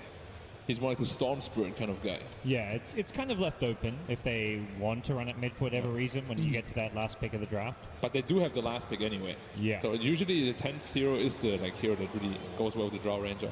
That's such a good pick for them here. It's perfect. Gives them this great 5-man death bolt, gives them a heal, gives them sustain, team fight, incredibly strong laner as well, which is often a big weakness when you have a draw strat. Enigma for Virtus Pro. It's been a more popular pick here than we've seen in the most recent tournaments. It's nice to see it back, and of course that black hole causing all sorts of problems for many of the teams. Somnus Storm Spirit? They have swapped for the black hole. It's not like a uncountered kind of Enigma game. It's not the perfect Enigma game. Well, until you get BKB. Yeah, until you get BKB Lincolns. Yeah, once they get both. But they can double. You know, they both could use their ultis, and then it still could go. Yeah, but then everything's wasted also. It's true. Exactly. What do you think about Storm last pick? LGD? Definitely looks like possibly a Marauders band. I'm pretty sure it's going to be tiny mid. So Storm against that, how is that? It should be laneable. I mean, pretty much when you're a Storm, you just want to get level 6. Yeah, I think Tiny wins that one, though, because you're going to get hit by the cleave every single time. He definitely wins, yeah. But what hero doesn't really get Storm? Yeah, exactly. Yeah, it's true. So be their first Enigma game of the tournament, by the way. How do you feel about the Kunkka, by the way, after versus the Drow and Necrophos? I feel like it's kind of neat, right? Because Necro, you want to Reaper kill people. You have the boat. The boat. It sets you off completely. Usually, like you're level 18, half health, you Reaper the guy. But with the boat buff, you need to wait until it's like 25%. Yeah, exactly. You're able to kill him. I actually think it's a pretty cool pick. I know VP also, they've really liked this Kunkka on Roger throughout the group stages. So yep, played it twice. They could potentially do Kunkka mid. Won both. Yeah, it's still. But it's unlikely because LGD has the last pick and there's a lot of Kunkka counters in the pool. So I think what, Storm or Queen of Pain? Storm I think for LGD. Quap is a bit more dangerous because they have a lot of lockdown for him. Okay. So what do Virtus Pro need? What rounds out the draft? Not necessarily the hero, but what are they looking for? What attributes? Well, they want to have a Ramses hero, I guess. Yeah. Like a Ramses, a good lane against Necrophos. He hasn't played Tiny, right? It was only mid. He hasn't played Tiny yet. No, no one has though. Yeah, it's probably going to be a mid Tiny. Like Pasha's played 3 games on that Tiny already. Okay. So it could well be an off, but with the Enigma, he hasn't played Enigma yet, right? No. Enigma hasn't been played by Virtus Pro at all. What could we get against like a Necro? Necro Undying is such a strong lane though. Exactly. Like, I don't know what to pick against that. If It's I'm like a carry, Weaver, right? Weaver, but Weaver's taken out way earlier. Weaver's banned. Yeah, it's First banned phase. way earlier. I mean, the thing to figure this out as well is the Tiny's key here, isn't it? Because we don't know where that's going. It's unusual they pick no one's hero first. It is, yeah. But you have to assume it probably is. With the Visage. Enigma. So it's the Ramses Visage then. Okay. They definitely need to dodge the Necro lane though. Necro Undying does not sound fun for Visage. Will decimate. Yeah. A Visage lane. Visage is like a notoriously bad laner. I feel like you've picked pretty weak lanes into a Drow strat, and that's like you're not really taking advantage of the fact that Drow herself is a bad laner. Usually it's a disaster. A recipe for disaster. Yeah. They do that against the Drow. I mean, right now looking at VP's rep, it looks like they're relying heavily on some incredible mid-game team fights. Yeah. Well, They have the LGD, lineup they've for got, it. yeah, but LGD's got such strong lanes coming off of It's this. going to be very, very rough. Somnus. Ember Spirit, possible. Pretty good against the Yeah. heroes. It's not a Ember Drow Spirit, partner, Storm but- Spirit. All right, good stuff. Thank you very much, gents. Right, let's bring in Mr. BSJ, who's going to give you the lowdown. His thoughts? It's your boy BSJ here, talking about the draft. We see The Drow Ranger lineup, as you guys mentioned, it looks like they have these scary lanes. They have the snowballing Necro hero who, even without a Drow, is known for just walking at you down a lane and hitting you. And now it's going to hit even harder. I feel like Virtus Pro is under a lot of pressure to get a lot of good team fights, a lot of skirmishes in the mid-game, shutting down LGD's snowball effect, and you can only do that through killing these heroes. These heroes do not get bullied out of lane, these Necros, these Undyings. So LGD has this scary group up as 5 lineup, and if they can manage to shut them down in the mid-game on Virtus Pro side, I think they'll take it, but I've got LGD. I don't think you can slow the snowball down quick enough. All right, thank you very much, PSG. It's time, ladies and gentlemen, to get into our second quarterfinal of the upper bracket. Let's hand you over to our commentary team. Thank you so much, Paul and Trent. We are here on the floor of the Rogers Arena. We have a fabulous matchup coming up. It is VP versus LGD. How are you feeling about this one? It's amazing, right? Titans of the DPC. LGD, they came in a little bit later. You know, Virtus Pro just slang it the entire year, but this is what counts. This is what you play for. The crowd roaring already to see if LGD can take on the DPC champs, Virtus Pro. And we're going to hop right on into this one. I am so excited. And again, we talked about it on the panel, but these are both teams that people were potentially thinking about in the finals, but they're meeting here in the first round, the upper bracket. And as they said, some people in the lower bracket are going to be a little bit scared to see them. You know, nobody wants these guys coming down to face. You know, these are not the ones you want to run into, but that's what happens at TI, right? Someone's going to fall down there, so expecting a full 3 games here. I don't want to see any sort of a short game this time. Absolutely not. And I think that talking about the Drow pick first overall, how like bold that is coming into it, and we're already into the game, as you can see right here as well. The movement out from VP as they're going to try and secure themselves some early bounty runes and possibly as well find a kill. Coming down very quickly here. Ramsey's leading the way. Solo already has the brain zap, so no opportunities here for a nightmare setup. Largely just a warding mission, it looks like this time, as Pasha dances his way through. Some early aggression going out there. They're just going to push him back as they do hit a torrent onto the Undying. FY also scouting things out. VP getting up close and personal. And I mean, are they going to try and fight this here? They're getting pretty close. Well, you have Undying, so you want to contest the runes a little bit, right? Get some decay. It's not a whole lot you can do. If they're going to keep 3 heroes here, yeah, you'll have some problems. 4 heroes, if no one's staying as well. This might be enough to drive back PSG LGD. I mean, up top, Drow Ranger is just going to be able to get those 2 bounty runes. So VP going to try and assert dominance in these early stages. Pasha walking forward as well, but they're going to throw out that magic missile right from the get-go, bringing them fairly low, but the 2-person torrent from Roger, keeping them back and going to be able to secure that bounty rune. After all that, they actually get it. So looks like Drow, though, was able to win the battle up top, so Ame will secure top and bottom, but chasing Roger. Good bit of damage coming through, and the last decay from X-Nova takes the kill on the board early. It was a slow one, but they eventually got there. X-Nova trying to secure you guys some chests out there. What a guy. You love to see it. So we do have VP.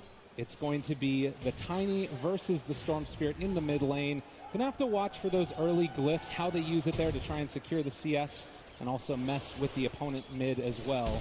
And down bottom, kind of an interesting lane as well. The Kunkka Enigma, we've kind of been seeing some teams come up with answers for the Enigma as this tournament's gone on.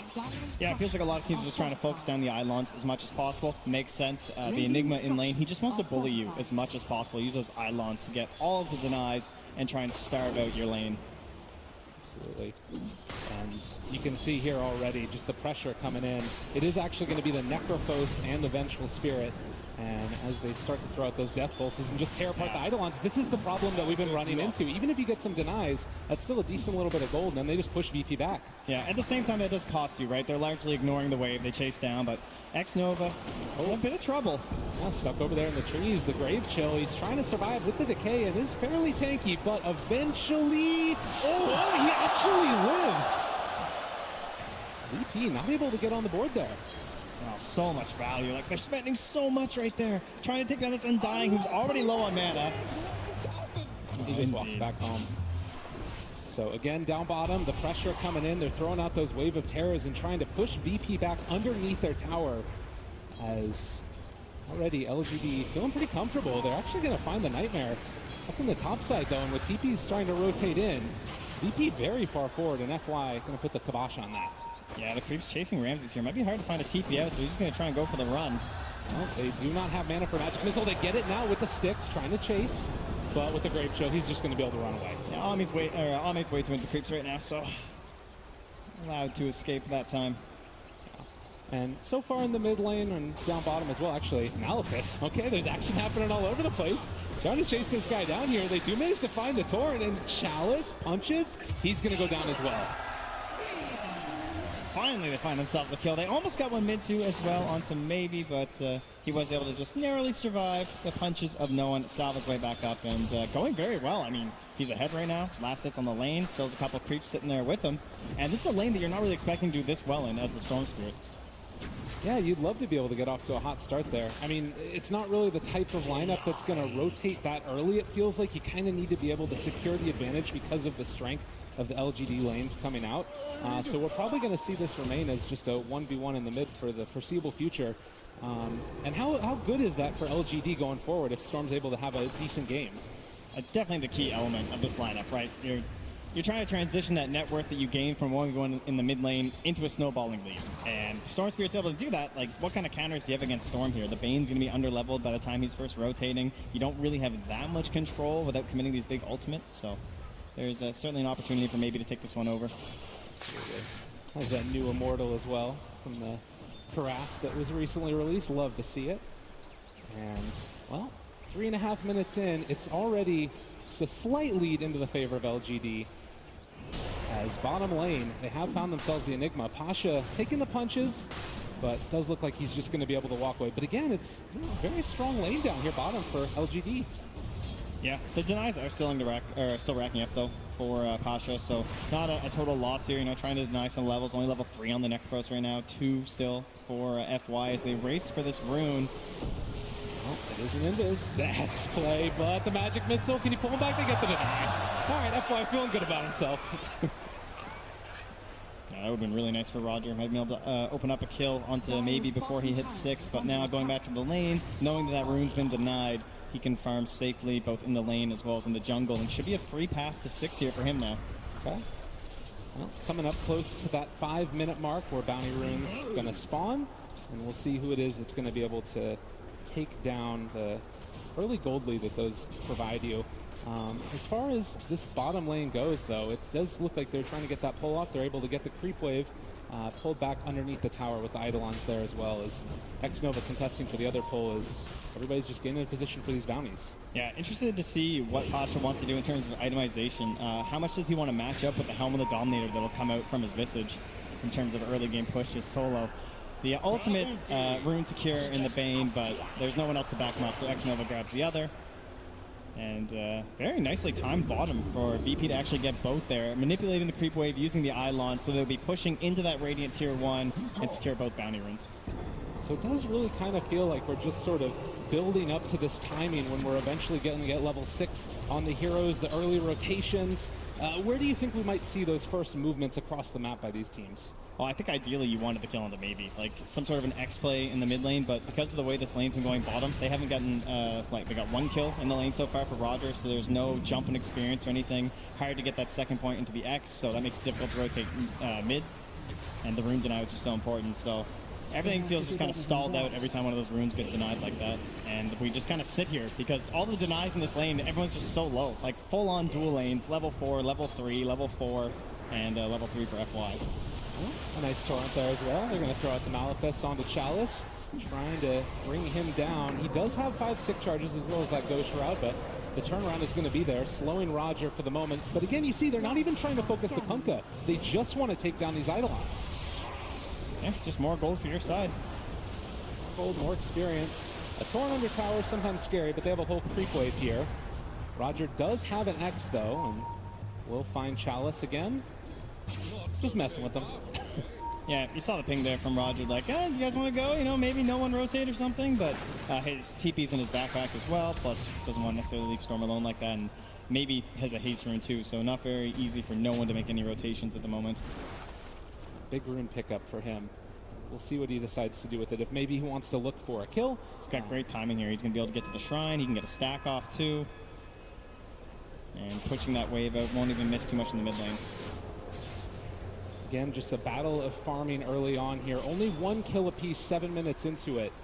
As X-Nova is going to come back towards the top and see if he can continue to secure the Drow per farm. And then when you look at the CS right now, and it does feel like it's pretty heavily into the favor of LGD. Yeah, but overall net worth isn't anything too crazy, and I think there is a concern for LGD as well. Just like this double helm timing is pretty terrifying from VP, right? You get this on the Enigma, you get this on the Visage, you start focusing with these catapults, even just a Satyr aura, something so simple as that, get a Wild Wing from some armor up against this Drow lineup. That can make a big difference.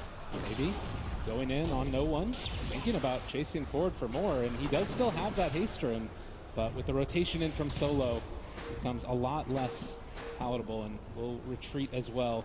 We saw rotation through the mid lane by the Kunkka. He is still sitting over by that bounty rune and is now going to try and rotate up towards X-Nova, who decides to drop the tombstone onto Ramses. Only level 4, while they have reached level 6 for Ame.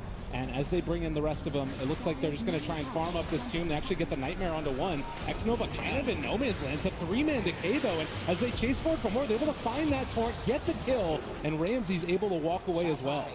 Yeah, there's 7 seconds till the next Nightmare. They want Ame here as well. There's no rotations coming.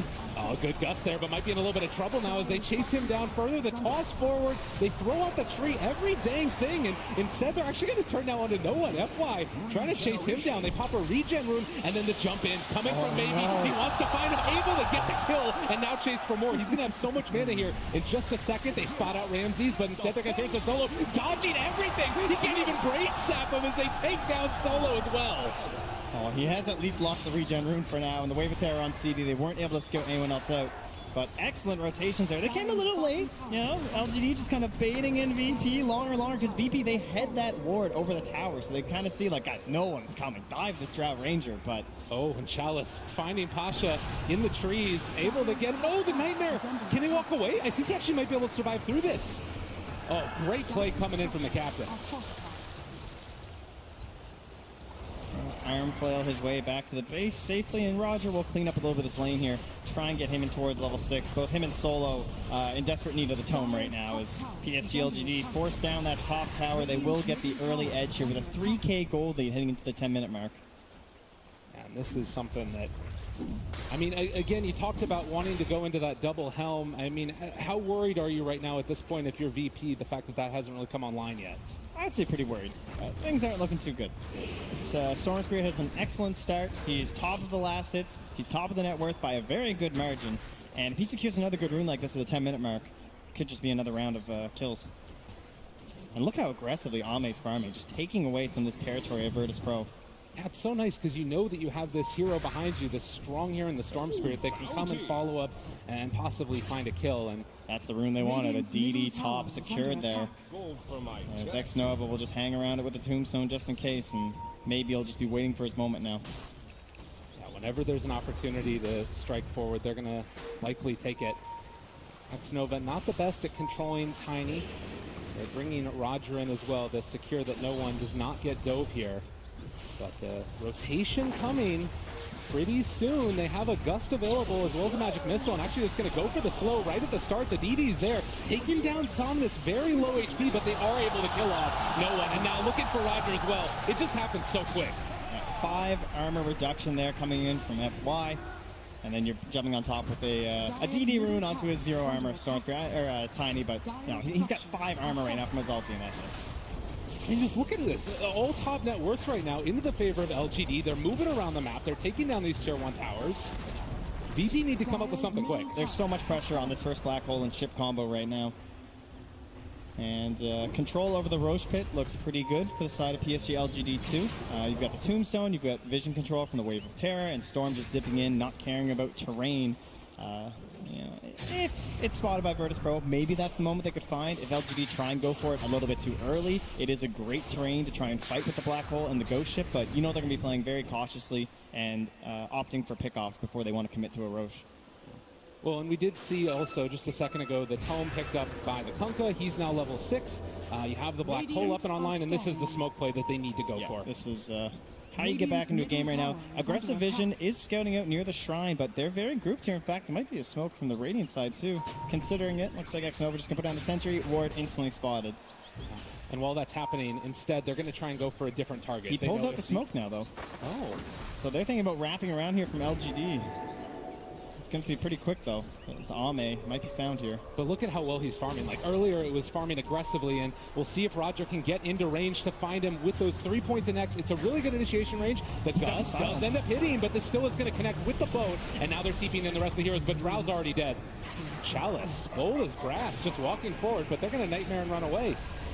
Or are they sandwiched? FY does have a swap available. Is going to swap back into Bane, and Magic Missile out as well. They do not have any boat any further forward, but now the chase, they have the Reaper Sight going in. They want to try and force this fight, it looks like. Although PSG LG, have they overextended? Ramsey is showing up with the familiars, and they're able to take a couple kills. Nightmare? And again, the chase down. They have that Wobbling Ripper for the extra armor, too. They've got everything they need. They throw it on the Midnight Pulse. He's just dead. A 3-hit gust, but now there's another black hole. They're slowly going forward for more, and LGD are willingly walking into them. There's the chat spam following in the wise words of Gabe. I don't know. It felt like maybe it was so far away while they were starting to initiate on this. And it was like, oh yeah, easy cleanup for a Storm Spirit. This is going to be fine. But one by one, they start falling to Virtus Pro. Great responses from them. This is the fight they want. You know, they're more than willing to TP for these. Well, and they're still chasing forward. The boat buff is going to keep no one fairly survivable in this, and maybe still sticking around as they just want to sort of keep the pressure on if at all possible. But yeah, it does sort of feel like, you know, it's one of the dangers of playing against Sakunka. You come in to try and save one hero, and then that hero is going to immediately die afterwards, too, because you've got that chase with the X. Yeah, and with them saving that kill mid, it's just space up top for Ramses. He takes down the tier 1 tower. He's building in towards Medallion next. This is going to put the contest for Roche now in the hands of Virtus Pro. Smoke up from VP. A lot of wards in the area from LGD. And they're going to camp this high ground, perhaps. Oh, and they're actually going to move aggressively. Okay. All of LGD is on the west side. Very split right now. This is a little bit bold from them yet again. But it does look like maybe going to play it safe. FY does have swap still. They're just sort of positioned on VP's side of the map and seeing if anybody's going to show up so they can find a pickoff with Storm Spirit. Solo also willing to make something happen with his first Fiend's Grip. Just getting level 6 for himself. And as far as the way that the fights want to start for Virtus Pro at this point in the game, is it only through the Kunkka? Is there anywhere else that you can make it happen? Oh, well, there's one starting now. All right, down bottom. They try and find a pickoff there. FY just in no man's land. I think, oh man, chase down again. They're always alone. What is happening right now? They chase forward for him, able to get it. The net is down as well onto X-Nova. He is surrounded by all of VP. There's a ton of zombies, but the one that matters is dead. And VP now, with these items, are going to start their push. They're just not playing as the unit they need to right now. Like, they don't have any sort of AoE team fight or anything. There's no one who can stall a fight and wait for this rotation from the Drow Ranger and the Storm Spirit. There's no Bane to just grab two heroes, maybe. He's trying to recover. This is a pretty good kill if they can find it onto Roger. Again, any kill on these heroes is a lot of help. But meanwhile, back towards mid, they do take down that tier 1 tower. And Somnus, no one is battling up against him. Can they kill him off in time? Throw in the tree. It's not quite enough damage. Somnus will retreat back and TP away. The blink is going to be too late. Okay, good pickup for maybe, but we've got an even game at this point. Less than a 1K lead now for the side of LGD, and that's when everything's come online. The double helm. Pasha not even sure what he wants to go for next. Could head in towards that Blink Dagger if he wants to try and force out these stuns like the Swap and the Necrophos with the Reaper Scythe. Maybe they'll have to cancel the BKB if he wants to go for that instead, but plenty of options there for him. He could just go for more auras too. Like, don't focus too much on the black hole as the Enigma. Wow, look at this pressure bottom. They can't stop this. And the win probability is one hero of LGD, but yeah, this is so many creeps and all the Eidolons in the world. Tier 1 tower is going to go down. It still is about a little bit less than 1,000 gold lead into the favor of LGD, but it feels like momentum possibly swinging as X-Nova, as well as Chalice. Is Solo just going to walk away out of this? They're just like, there's no way this Bane's up here alone. Who would be so crazy? Pasha in the area, he has his black hole. All right, they're just gonna get him from over on the side of the trees. And in no man's land yet again, Thomas the Malik was able to take it down.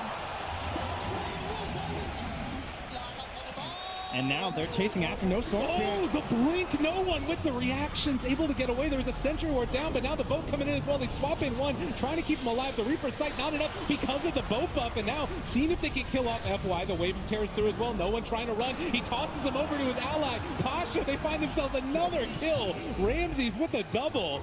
And can they take down X-Nova as well? And it looks like it'll be a piece of cake. Pulling him down, a couple free hits for Solo before the rest of the squad joins in, and that's a triple kill for Ramses.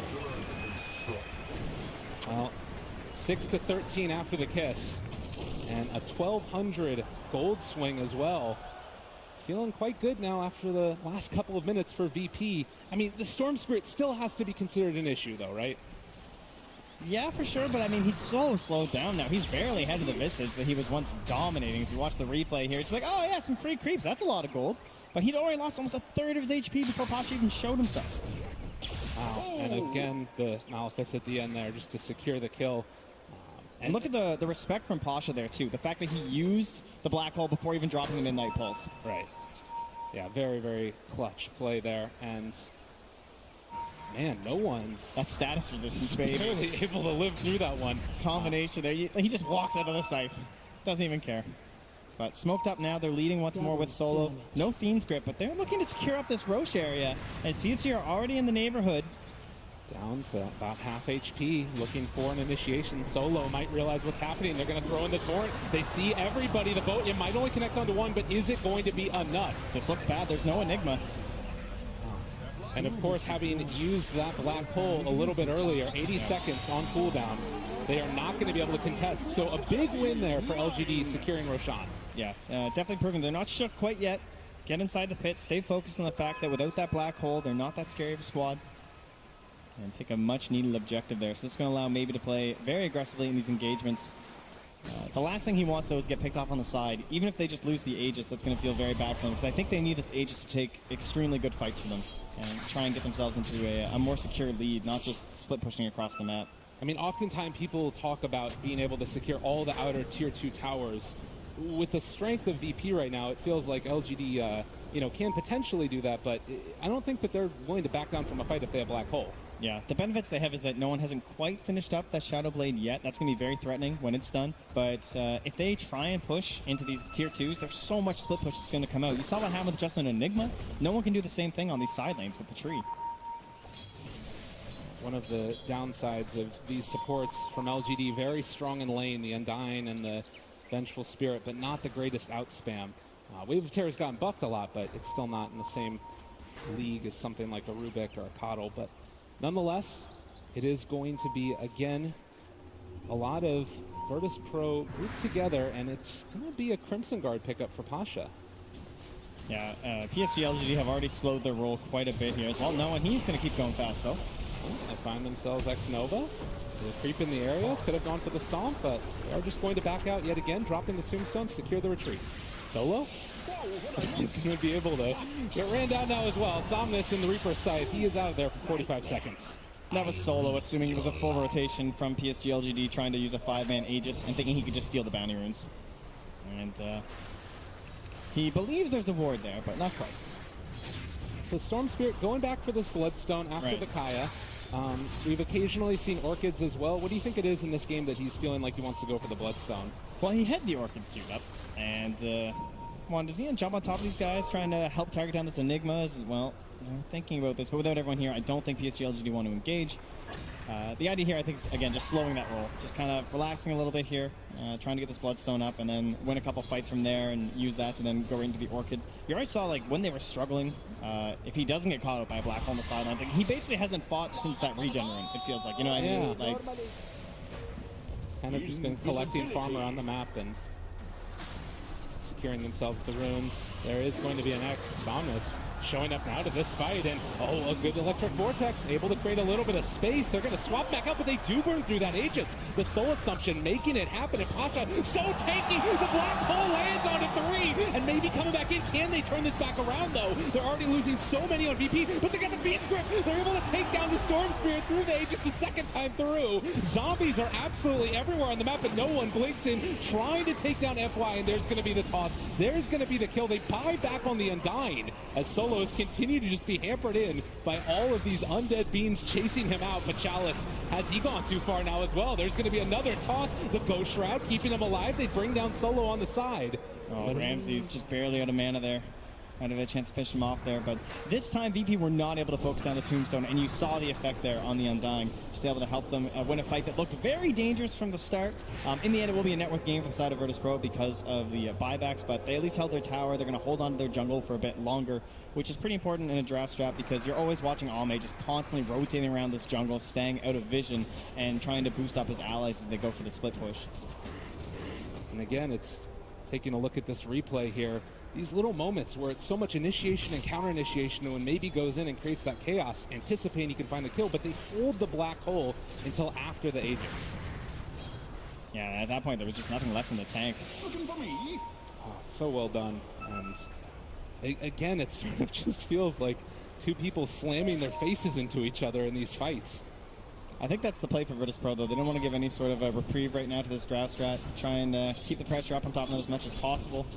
I will say LGD seem to be doing a very good job of split pushing across this map, considering the heroes they have. I feel like VP maybe should have a bit of a better edge there in terms of the split push, but it's really just the threat of May because they haven't been giving away those free kills to the Storm Spirit, which you often see in these games. So VP giving that respect that's required over to Maybe, and in that reasoning, I guess that's why they're able to just keep up this pressure, even though they were a little bit behind in that time period. But now becomes the time where you need those most important of team fights for the Storm Spirit. Do not want to just get bursted 100-0 with a fresh Bloodstone. And I mean, as this game goes on longer and longer, how do you sort of see this type of thing working out? Is there a team that you feel like inherently has a late game advantage? I mean, it's pretty hard to argue against the old Tiny, Enigma, Kunkka. I feel like they have a humongous combo potential, and you have a Storm Spirit that because he's gone for this Bloodstone first, the BKB is so far away. You don't want to just go Bloodstone, BKB. His team needs that Orchid. And with that reasoning, I believe that they're going to be in a little bit of trouble here, especially once these items start coming up from Virtus Pro. Unless they can keep up this pressure, getting the next Aegis is the most important thing for LGD. They do have, right now, just about 2.5 minutes until it's capable of respawning. And a regen rune, scattered out down bottom. Solo takes that one. Going to deny that away from a Storm Spirit. We saw we could get done with it earlier. And as you mentioned, just constantly send Pasha down here to this bottom lane. It's really hard to deal with this push.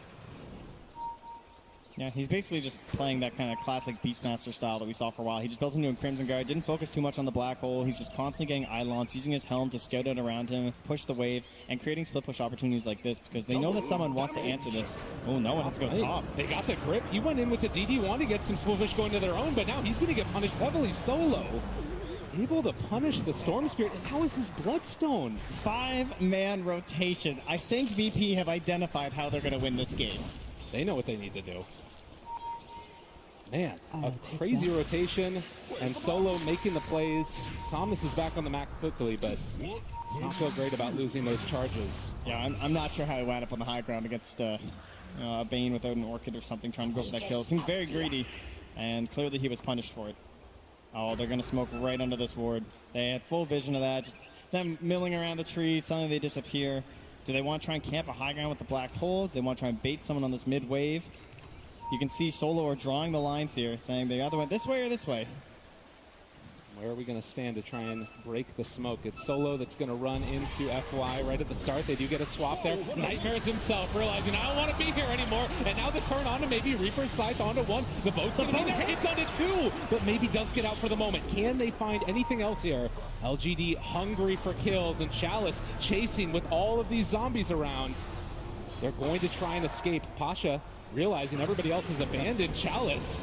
And they've also got the sleepover onto the side for the Undying, so they're going to find the kill onto the Necrophos. Chase for more. They want to kill no one, but they don't have vision. They can't find him even with the Remnant. And X-Nova still living here. Ame being chased down as well, one by one. VP pull them down and continue to assert dominance here in this game at #1 upper bracket. X-Nova, no chance.